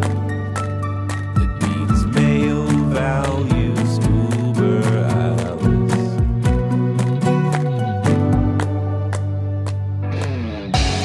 Sex has been distorted and vilified. I'm scared of my attraction to body types. If everything desired is objectified, then maybe eroticism needs to be redefined. And I refuse to be a man. Boys need healthy self-esteem. They need love. And a wise and loving feminist politics can provide the only foundation to save the lives of male children. Patriarchy will not heal them. If that were so, they would all be well.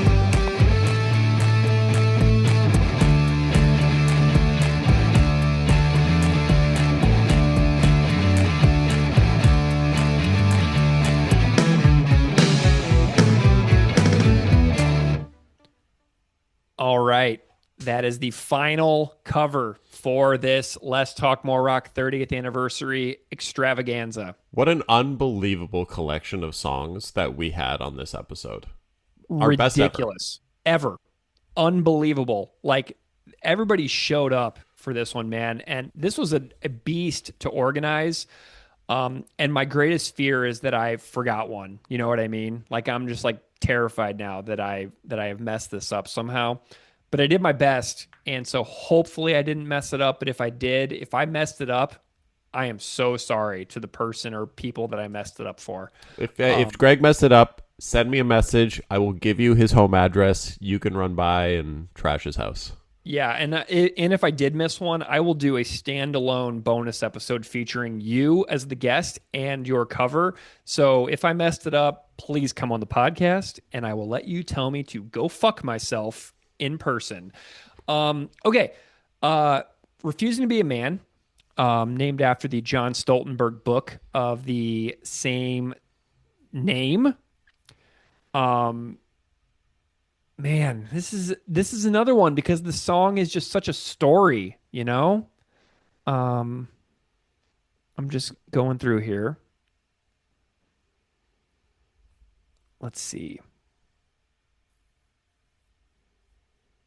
Sex has been distorted and vilified. I'm scared of my attraction to body types. Yeah, I think I'm going to go with just these lines at the end here, or the patricentricity thing, you know? I'm not 100% sure on this one because to me it's just such a full piece that I really have a hard time distinguishing like a really specific one that I like more than the others because it all just is such a whole, a totality to me. This one, it is. I agree. It's harder to pick out a line, but mine is, I'm a heterosexist tragedy and potential rapist. All we are, but don't tell me this is natural. This is nurturing. Yeah, I'm with you. Yeah, I'm a heterosexist tragedy. Potential rapist. All are we. Amazing line. You're right. You're totally right. All right. Well, Steve, what a journey. Happy 30th. Birthday anniversary to Let's Talk More Rock, and congratulations to George, John, and Chris on the creation of this triumphant piece of art that has changed so many lives. Yeah, masterpiece. It's an absolutely stunning record. The only thing I don't like about it is the track sequencing. And if anybody wants my track sequencing, message me and I will send it to you. I listen to this record out of order all the time. And State Lottery is the closer on my track listing, by the way. It's the closer on mine too, but yeah, here we are. So it's not the record we got. they gave us what they gave us, and fortunately, due to modern streaming technology, I can do whatever I want to it. Before we close out the episode, though, Yeah. this is something we should have mentioned at the beginning of the episode, but we're burying it somehow 3 hours and change deep into the episode. Yeah. But I would just like to, because this something happened recently that had an impact on both of us, and that is the tragic passing of Bo Looters from the my Hard God. Lore podcast and Harm's Way. Yeah. And we've both met Bo. Yep. At separate times. We've both had conversations about Propagandhi with Bo. Yeah. And just absolutely tragic. And the Hard Lore podcast was my favorite show to listen to by far. Yeah. You got me into it. And I actually went to a live recording of Hard Lore here in Buffalo at the Better Lovers Festival. Met Bo, talked to him. Thank you to Mandy for snapping a picture of me whenever I was punishing Colin and Bo, talking about their Paris Mayhew interview that they did. But man, huge shout out to Hard Lore. It's been very difficult, and I'm just grateful that those recordings of Bo exist, because there's a lot of Hard Lore episodes that I haven't heard yet, and so I'm just so grateful, that say something happens to like you or me someday, like all these recordings will continue to live on. And so I feel the same way about Hard Lore. Like, I'm really glad that Bo's commentary and his friendship with Colin was documented, and that it's available for everybody to enjoy, because it is so sweet and endearing and hopeful and just wonderful, wonderful listening. So shout out to Bo and Colin big time. As Colin put it, it's amazing to have documented like fun that lives on in time with your best friend. Exactly. I'm so grateful that you and I are doing this. I've thought about you and I a whole bunch of times since Bo passed, and it's amazing to me to have so many conversations with you and Keith recorded on this show. And I'm just grateful that these are out there. It's just kind of a record of a friendship as much as it is talking about Propagandhi, Absolutely. All right. Well, thank you so much, everybody. Wow. What an absolutely behemoth endeavor this has been. And if you made it all the way to the end, what's the code word for people to tell us if they made it all the way? Oh, boy. Zoe's Plant Shelf. Always Zoe's Plant Shelf. Zoe's Plant Shelf us, everybody. So we'll see you next time, okay? Go Bills. Go Bills.